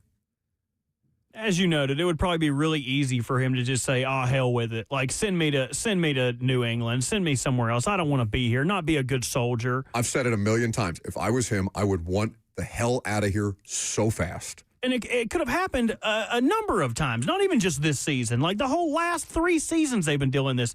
He could have caused a big stink. He could have been and at some points he was, but a larger distraction to not be a resource for these younger players. He deserves all the flowers and more for dealing with this. The same way that who was the left tackle for the Cleveland Browns? Never had a positive record. Joe Thomas. Joe Thomas played for years and years, never bitched, never complained, always did what he was supposed to do, showed up, went to work, helped the young guys. Not just was excellent, was the best at his profession, the best. He could have asked a million times over, "I want out of here," but he didn't. He stayed. He made it better. The whole story is he could have gone to Denver in 15 with Peyton and that team that won the Super Bowl, and he said no. Yep. Those are the type of flowers that Big Jeff should receive for this season. Not just for the work on the field, not just the work off the field, all of it in totality. He has been exceptional and something that other teams wish that they had, not just the player, the leader. This is why I think, going back a couple of years now, this is why I think it was okay to for anybody, whether it be his teammates, his coaches, the media, for him to be challenged a little bit because he's capable. Because you know that person is capable of being more than they've been to that point. Doesn't mean that they weren't still great or really, really good, but truly excellent. In a season of awful, Jeffrey Simmons has been truly excellent. And I'm sure there's enough people in his life telling him that. And hopefully they will reward him with the kind of contract that is more commensurate to the play that he's continuing, that he's had, and that he can continue to do this as they try and build this thing back up around him, because he's been both good soldier as well as being awesome at what he does, and he should be rewarded for that. Not just because he made the Pro Bowl. See, it wasn't hard to be positive. Where was this? I'd hate to burn a segment, but where was this at the 11:45? I love this version of you. What? Give me some flowers. Well, what's good about me? Say something nice about me. You don't respond when challenged. You wilt or you complain. I don't respond when challenged. I just get upset. Yeah, I understand. I know. I'm familiar with you. Me challenging you is a little different. I know what to expect. Lucas will roll his eyes at me and go stick his face in a bag full of Chex Mix like some kind of burrowing animal. And you'll fart and put on some country music and sob in whatever fat joke I've just lobbed in your direction. Oh, that was another gift Cheyenne got me yesterday. It was a frog with like a little toot coming out of his butt. And above the frog, it says, "Sometimes." And underneath it says, "I just be farting." Yeah, I wore that to Chipotle, and the lady working the register was like, "I can't believe you let him out of the house looking like this." I kind of like it. I might wear it to my wedding. Sometimes I just be farting. Jason Fitz next.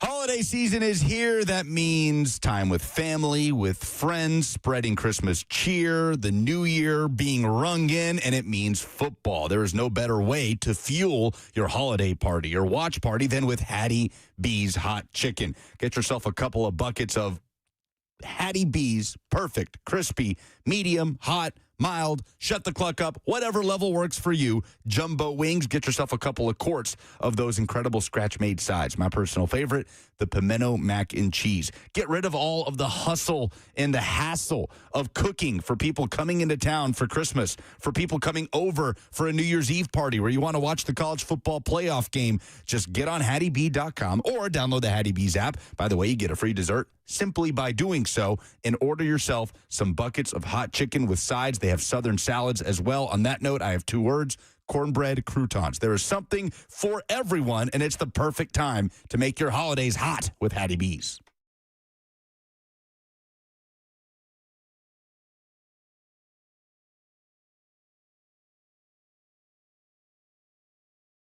I'll be home for Christmas. You can count on me.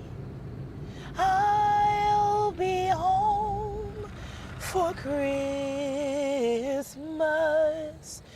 If only in my... Selling your home can be stressful, but it doesn't have to be. Get a guaranteed offer from Mark Spain Real Estate. There are no showings, no open houses, no stress. Work with the #1 real estate team in the U.S. and close with confidence. Go to markspain.com today.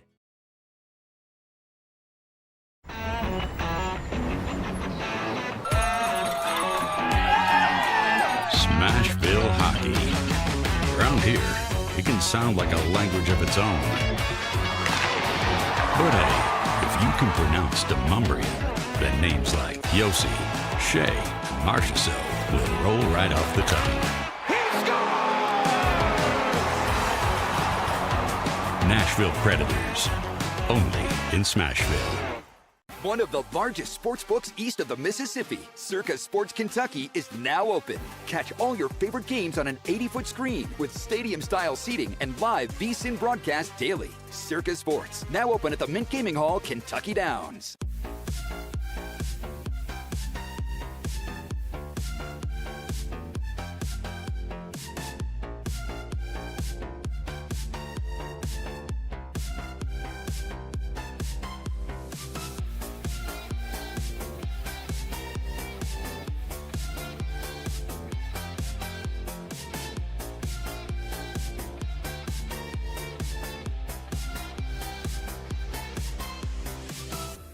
My dad and I used to golf together all the time, but when he hurt his back, it was over.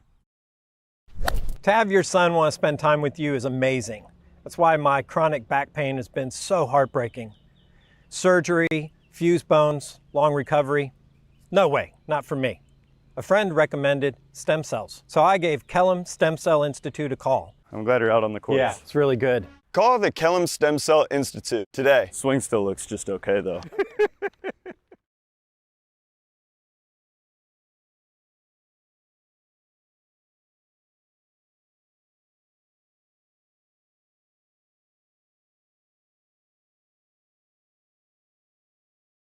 I love living in Middle Tennessee. We've got great restaurants, entertainment, sports, and one of the nation's top Ford dealers right here in our backyard. Two Rivers Ford. Remember that name. Two Rivers has been a staple in our community since 1983. They're locally owned. They have a non-commissioned sales team, and they sell below MSRP. They've been doing business with integrity for decades. Two Rivers Ford, the South's most trusted Ford dealer.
Welcome back to the show, fueled by Hattie B's Hot Chicken, the best hot chicken in the world.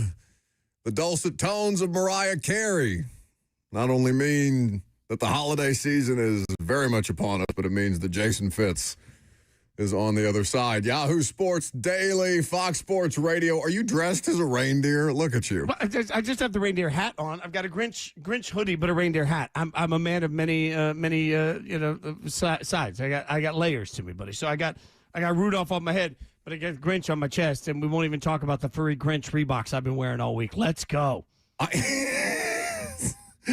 Nobody would ever accuse you of doing anything halfway, except for dressing, apparently, because you seem to have gotten your Christmas outfits mixed and matched. But that's all right. Robert has been dying to do your top 10 Christmas songs as a prestigious Grammy voter and somebody who's very, very accomplished in the world of music. Allegedly a Grammy winner, though he does not have possession of the Grammy. They gave him a certificate instead, which to me would diminish the Grammy. But who's here to nitpick? He would like your top 10 Christmas songs list. Now, you must start at 10 and work your way up to 1 before we talk about things of consequence like NFL coaching openings. A couple of important caveats here. Number one, I don't think I've worked this hard on anything in a long time. You sent me the text this morning that this was going to be asked. I know how many of my friends that are musicians that listen to this show. There's like this. I will get more judgment from this list than anything I've ever had to say about the Titans. So thanks for putting me on the spot. And also one important caveat, one story that nobody asked for, but I will give you. I remember driving on 65 when the Christina Aguilera Christmas record came out, and I popped that CD in because I'm old enough that I had CDs in my car. I popped the CD in. I made it about halfway through the third song. I rolled the window down. I popped that CD out, and I threw it out my window. So if you are a tragic oversinger of any sort of Christmas song, you are off my list. So just so we understand, I don't like oversinging on Christmas lists. I will go this list. You want me to just fire off 10 to 1? Is that how we're doing this? No, slow down. Okay. Slow I don't know down. what you're trying to get through. Robert, okay. This is your idea. How do you want the list orchestrated? We could be a highly produced radio show for once in our lives. We could if I would have thought to add some jingle bell noises in the background for the ones I agreed with, but I did not. But I don't even have the big voice guy going number 10. Okay. All I want is just your classification and then why you thought that. All right. So we are starting with number 10, Jason Fitz. Number 10, I had to look up the name of this because I wasn't sure, but Christmas in Sarajevo is the name of it. It's that Trans-Siberian Orchestra medley. Look, I realize Trans-Siberian Orchestra mostly sucks, but they have that one medley where it's all the guitars going off and it's a little bit of like Hark the Herald into a little bit of Carol with Bells, and it's all of it with screaming electric guitars. That is number 10. All right, at number 9, the Christmas song. Wait. What? Oh, what? I You're going to say react the to every number. one of these? Okay, I go say ahead. the number. Go ahead. Can you give it to me in a sexy voice? I'm like, number 9. Number 9. Okay, that was actually That was pretty damn great. good. Yeah, that was. I'm impressed. My no said yes. Christmas song, chestnuts roasting on an open fire, Nat King Cole. It's just all-time Christmas classic. Also, I played it in front of my school when I was in first grade, so I have a tangible memory to that one. So that comes in at number 9 for me. Okay. Little judgment. Are you ready for the next one? Number 8. God Rest Ye Merry Gentlemen, the Pentatonics version of it. Like, look, Pentatonics is a Christmas delight. I don't care what anybody says. Plus, I'm wearing the Grinch hoodie because I love the Benedict Cumberbatch version of the Grinch. And they were going through the halls as the stomping is happening, and you've got the guy with the high voice that's like, note at the end. Oh, yeah, I'm all in on Pentatonics, God Rest Ye Merry Gentlemen, all right? I thought that you were going to try and squeeze your Jim Carrey as an overactor take into the middle of your Benedict Cumberbatch praise, but I'm glad that you chose to not incite violence upon the radio show. Number 7. Jim Carrey sucks. I'll Be Home for Christmas, the Frank Sinatra version. I need Frank. And by the way, like every year at Christmas time, I'm convinced that I'm just going to go out and get a bunch of vinyl, not because I really want to be the hipster that listens to all of my music on vinyl, but because there's a hiss to Frank Sinatra at Christmas. It just feels better. Frank is on basically 23 hours a day for me. I had to pick one. I gave it I'll Be Home for Christmas. Number 6. Okay, this is a song nobody knows, but you should go check it out, okay? So it's my list. At number 6, it's a song called When a Child is Born off the Kenny Rogers Christmas record. It was my favorite Christmas record when I was a little kid. And the first band I was in that never really made it, we opened for Kenny. And that was the coolest thing to me because that song. So When a Child is Born, there's been a couple renditions of Number it. Kenny 5. Rogers is best. He went right past it. The one you came in with, All I Want for Christmas Is You, Mariah Carey. Tragically low rating for me at number 5. But I feel like that's the right version. And by the way, every other person, including you, Buble, I'm talking to you, every one of you that have covered it, stop. You can't do it as well as she does. If you can't cover it, make it your own and do it better than the original. Don't do it at all. Every other person butchers this song. I just want Mariah's version. Lip sync Mariah's version if you have to do it. Don't give me any version other than that. Number 4. Christmas, Baby Please Come Home. The Darlene Love version. I like the original, Baby. Darlene Love hits. Yeah. Excellent. Thank you very much. I finally get some approval from Buck Rising. Okay. The average age just went up to about 85 around here, but it's fine. Darlene Love is a rock star. That's fine. You want to give me the number 3? Number 3. Thank you. Don't rush Carol me. of the Bells.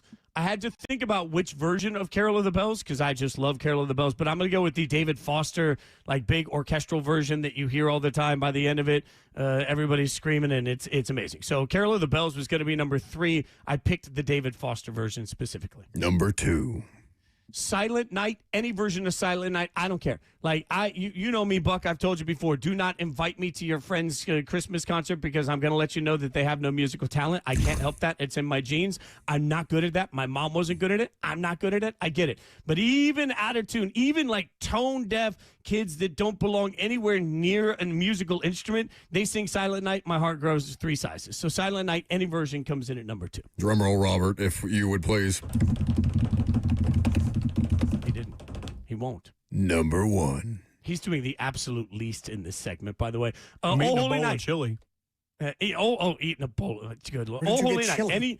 Any version of Oh Holy Night that's a good version. Look, if you can't sing, don't sing it. But Oh Holy Night is one of those that absolutely, I don't really care who sings Oh Holy Night. I just want to sing hear a choir. The bigger the choir, the bigger the orchestra, the bigger the version of Oh Holy Night, the more I just get in my Christmas feel. So Oh Holy Night, doesn't matter which version, number 1. All right, your list is wrong. Oh, don't do that to him. His list is wrong. That was it was his list. It cannot be wrong. No, it's my show. His list is wrong on my show. What did I miss that you're passionate about? 1, Pentatonics is basically the human version of Sweet and Low. It feels chemically, it has a chemical taste to it. It's not natural. I don't like it. I don't want anything to do with it. It's like those terrible, terrible energy drinks that you used to chug on a regular basis. Pentatonics invalidates the list. Also, no Feliz Navidad is criminal. Criminal. Shame on you. I don't care if somebody tries to hit me with a DEI label because I want Feliz Navidad in the Christmas list. Your list is invalidated. Okay, 2 things here. Number 1, Pentatonics. As a person, I got my first record deal in Nashville in 1997, singing Capitol Records for Pat Quigley, was the head of Capitol Records at the time. And me and the guys went in and we just sang a cappella. That's how we got our record deal. So I love a good a cappella group. I don't care what you say. And you could never pull that off. Like you could never get 5 of your friends to match tone on anything. You are just downplaying Pentatonics because frankly, you're just not smart enough to understand why it's absolutely good. And then number 2, this is important. You're worried about being DEI'd. I'm the one that's going to be called a racist for all this. Feliz Navidad sucks. Feliz Navidad sucks. I don't want it. Sucks. It would like if you'd have given me a top 30 list, it would have like Feliz Navidad is buried with that David Bowie, Bing Crosby duet that I also don't want in my life. They're both trash. They're buried. While you're poo-pooing Christmas songs, Last Christmas by Wham. Okay, so that's tough for me because George Michael, I think, is one of the best singers of his generation by far. And I am a massive George Michael and Wham fan. I just don't love I like that song better than I love his vocals. That song never hits for me. I don't know why. Last Christmas and War is Over are the 2 that are really polarizing because I think if you walked into a bar and you just heard somebody play Last Christmas, it's really pretty. But the actual Wham version of Last Christmas, even though George Michael's vocal performance is flawless, I don't like the rest of the way that record sounds. So it's never been my thing. I don't want to get in a big fight about this because we do have to talk about sports, but it's not a Christmas. It's not a Christmas song. Last Christmas is not a Christmas song. He only says he is just giving you the time period in which he gave his heart. It is not about Christmas. The song is not a Christmas song. So it goes, last Christmas, I gave you my heart, but the very next day you gave it away. This year, to save me some tears, I'll give it to someone special. It is about him saying, I don't need you anymore. It's not a Christmas song. He just says the word Christmas. Similar to the fact that Die Hard is not a Christmas movie. Correct. Die Hard is not a Christmas movie. We can agree on that. I've never thought of Last Christmas that way, but you are right. Also, who gives their heart away and then has it broken the next day at Christmas? Like, what a little loser. flippant with the relationships. Come on. Oh, you haven't dated somebody to get through a holiday and then broken up with that person after you got through the holiday? I'll tell you this, Fitz, before you answer. My heart. I mean, I didn't give my heart. Any relationship Buck gets in, I'm reminded of the Kanye West song, hey, we made it to Thanksgiving. Maybe we can make it to Christmas. And they never do. They never do. Mm-hmm. What you're really learning there is Buck just doesn't want to have to give presents. 100%. Buck's like, if I get out on this thing, I can get back into a relationship in March, and then bam, my bottom line's fixed. Get me through Christmas, get me through New Year's, get me through Valentine's Day at zero cost to anybody other than me. And then he goes out and Christmas shops for himself. That's what we got there. Rising's going to be at the mall today, figuring out how to get some. Oh no! If you don't think I already bought my Christmas presents for myself, you are sorely mistaken. I've had them since November 15th. Attaboy. Jason Fitz, Yahoo Sports Daily. Jason Fitz's top 10 Christmas songs, according to him. He is wrong, but it's okay. It's his list. So you and I were having a conversation. I want to say off the air, about Bill Barnwell's ranking of the potential head coach openings in the NFL. Now, there are plenty of teams that were listed in this list of 8 franchises that do not have a coach that is fired yet. And some of them who at least seem, as we get closer and closer, like the Cincinnati Bengals, Fitzy, should be keeping their coach in ways that a lot of us externally would think are kind of strange. One, do you think that the Cincinnati Bengals should fire Zach Taylor? Well, let's start there. Do you think that the Bengals need a new coach to stop Joe Burrow from hating football, it seems? I mean, that's the part we don't know. Is Burrow in love with what Zach Taylor is as a coach? Because if so, then he's not going anywhere. I could hear a new voice. The problem is they just keep changing defensive coordinators every time, all picked, of course, by Zach Taylor. And it's not like they pick defensive coordinators that aren't widely regarded elsewhere. So they're getting the right guys. I just don't think they have any talent on the back end of the defense, or on the defense in general, which I don't really pin on Zach Taylor. I think that they should make a front office change before they make a head coach change. But, you know, this is where I do defer to some of the guys that cover the team and girls that cover the team at the highest possible level. I can't find anybody in Cincinnati that actually covers the team, not just people that talk about the team, but true journalists on the team that believe change is coming. I don't think Cincinnati or Cleveland, either one, have any changes coming. Why not Cleveland? So here's the way it was explained to me by Charles Robinson, our NFL insider, earlier this year. What were the internal expectations this year coming into Cleveland? If you talk to people around the organization, the expectation was that young talent would start to develop. What have we actually seen throughout the course of the year? I don't think that the Browns came into this year believing they were going to win 8, 9, 10 games. I think the Browns came into this year believing they needed to coach up a young core. And their young core is the very positive takeaway that you have so far. So do you really want to get rid of the coaches that are coaching up that young core when you can also acknowledge that you feel like your coach has been hamstrung at the quarterback position? I don't think Stefanski's going anywhere. So Bill Barnwell put 8 jobs, hypothetically, that could be up for grabs this year in a ranking. The Bengals and the Browns were both there. They are the best job in the Bengals and the third best job in the Browns on his list, which leaves the remaining 6 teams at this point in time: the Cardinals, Dolphins, Falcons, Giants, Raiders, and Titans. So if I gave you Cardinals, and Mike McDaniel, I think it's more likely that he's there than not. He stays. I think also for the purposes of this conversation, we should take Miami off the list. So let's say Cardinals, Falcons, Giants, Raiders, Titans. Rank them in terms of the best job. Cardinals are probably the least of those to me because they don't really have a clear-cut solution at what they're doing at the quarterback position. I think this comes down to let's see how the draft plays out. Because what you have at the Titans is a bunch of money to spend in Cam Ward. So if you're a coach and you believe in Cam Ward, then it's a great job. even though there's instability in ownership.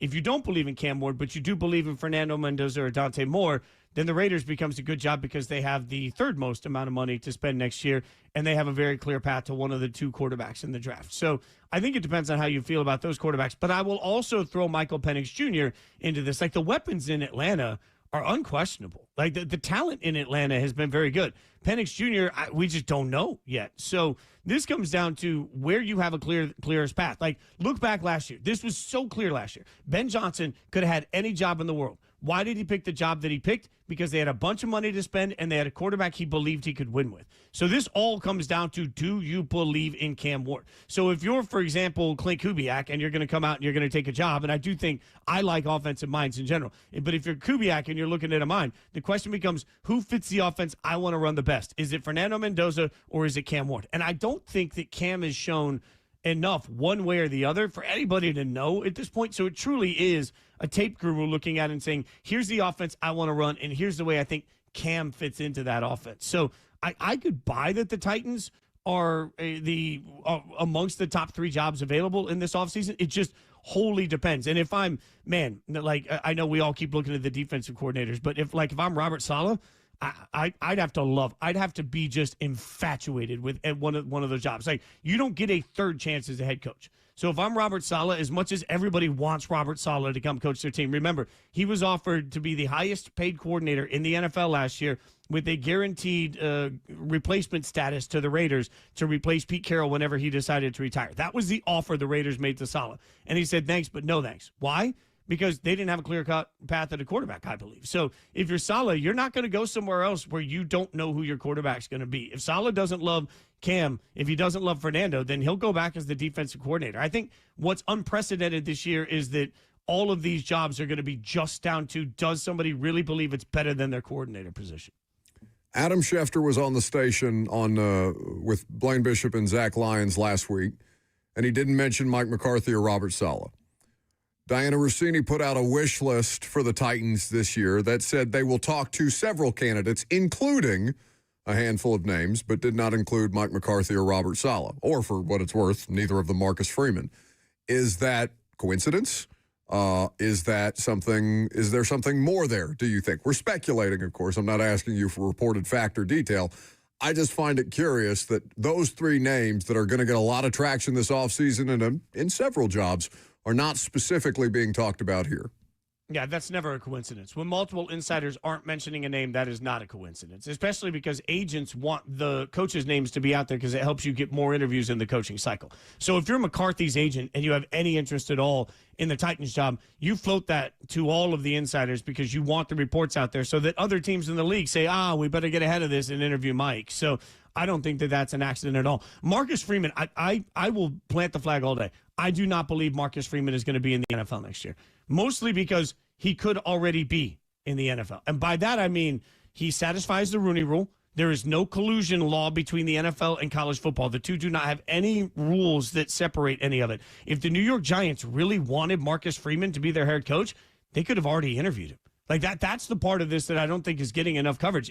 If the Titans wanted Marcus Freeman to be their next head football coach, they could have already done that interview. Freeman is sitting around right now. He is not working on game planning anything. If any of these NFL teams were really going after Marcus Freeman, there's nothing that would have stopped them from already doing the interview, already making the offer, hell, already hiring the guy. They could already have him in the building today. That's the difference. If he's a coordinator or a coach somewhere else, you got to wait for the process. If he's not a minority, you have to wait for the Rooney Rule process. The Giants don't have to do any of that. So if this Marcus Freeman stuff was real, I believe he already would have been interviewed by the ownerships and the GMs that believe they're going to have the jobs next year.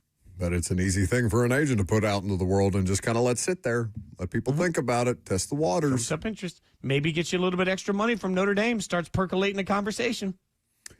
Jason Fitz, Yahoo Sports Daily is where you can follow along in his multiple Christmas outfits. He will be, we've got Fox tonight, don't we? Yeah, we do. You better get some sleep. I'm going to be carrying you all night. Carrying you like a sack of toys on my back. Ho, ho, ho. Get out of here. Jason Fitz will be on Fox Sports Radio this evening. If you want to catch that live or catch it via the podcast, you can find it in the Fox Sports Radio app. See you, buddy. Merry Christmas, everybody. Thank you. All right, we'll wrap up the show. Last call for phone calls coming up next.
Welcome back to the show. Fueled by Hattie B's Hot Chicken. That's that hiss he was talking about, that vinyl hiss. Turn that up a little bit.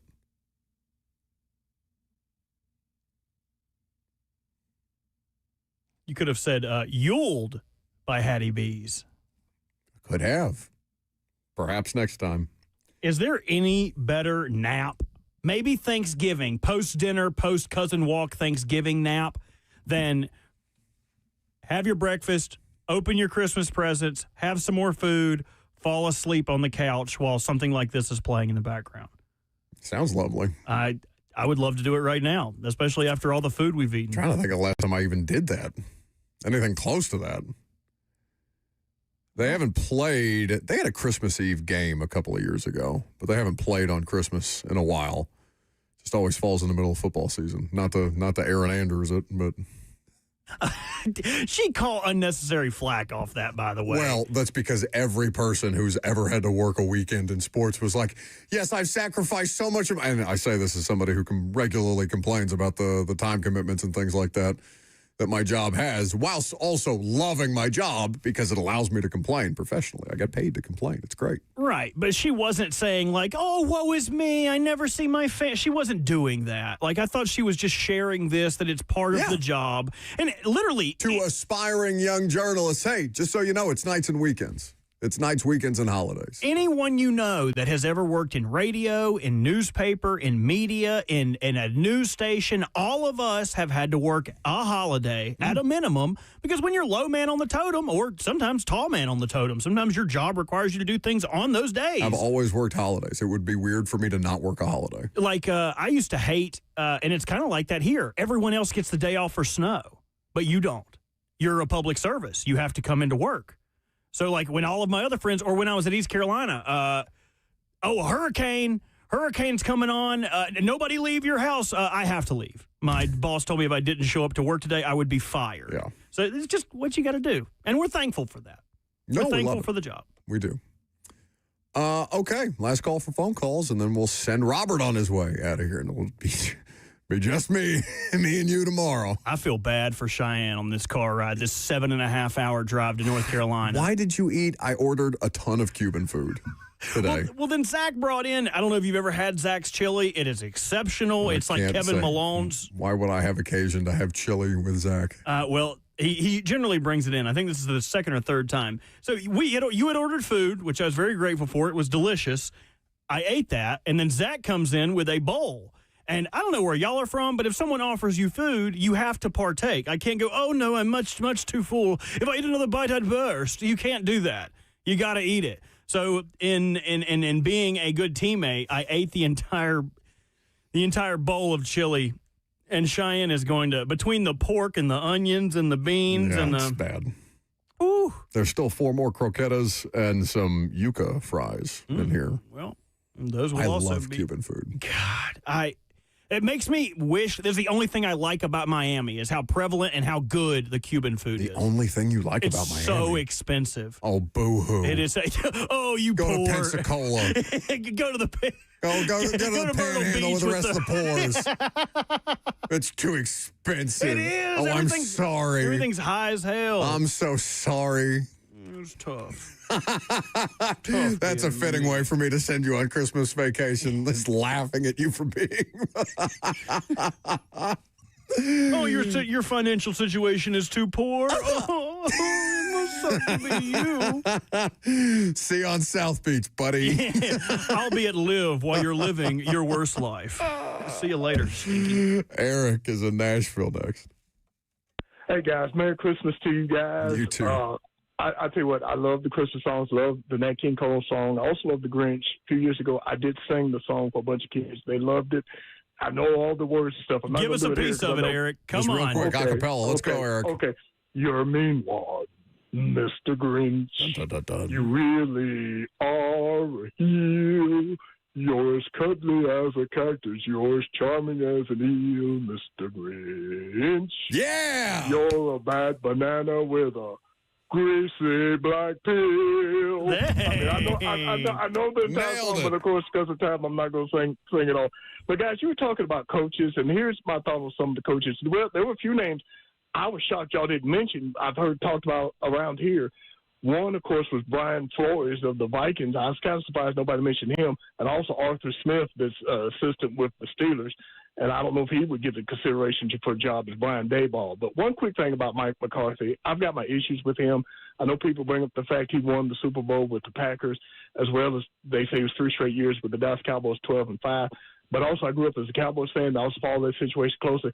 I also remember he had trouble making game time adjustments, clock management, situational football, proper use of timeouts. And, guys, if you also remember this, during his entire time there, they were either number one or one of the most penalized teams in the NFL during his time there. I remember that, so I really don't know if we want Mike McCarthy here. Those are my thoughts, guys. Y'all take care, and we'll talk again soon. Merry Christmas, Eric. Merry Christmas. That was lovely. It's a lot there. It is. I'd be curious to see what this looks like moving forward. We'll have plenty of time. Not that much time. I expect that we'll have, by this time next month, the Titans will have a new head coach. So it's not that much time to consider. All right, some polls. For Christmas.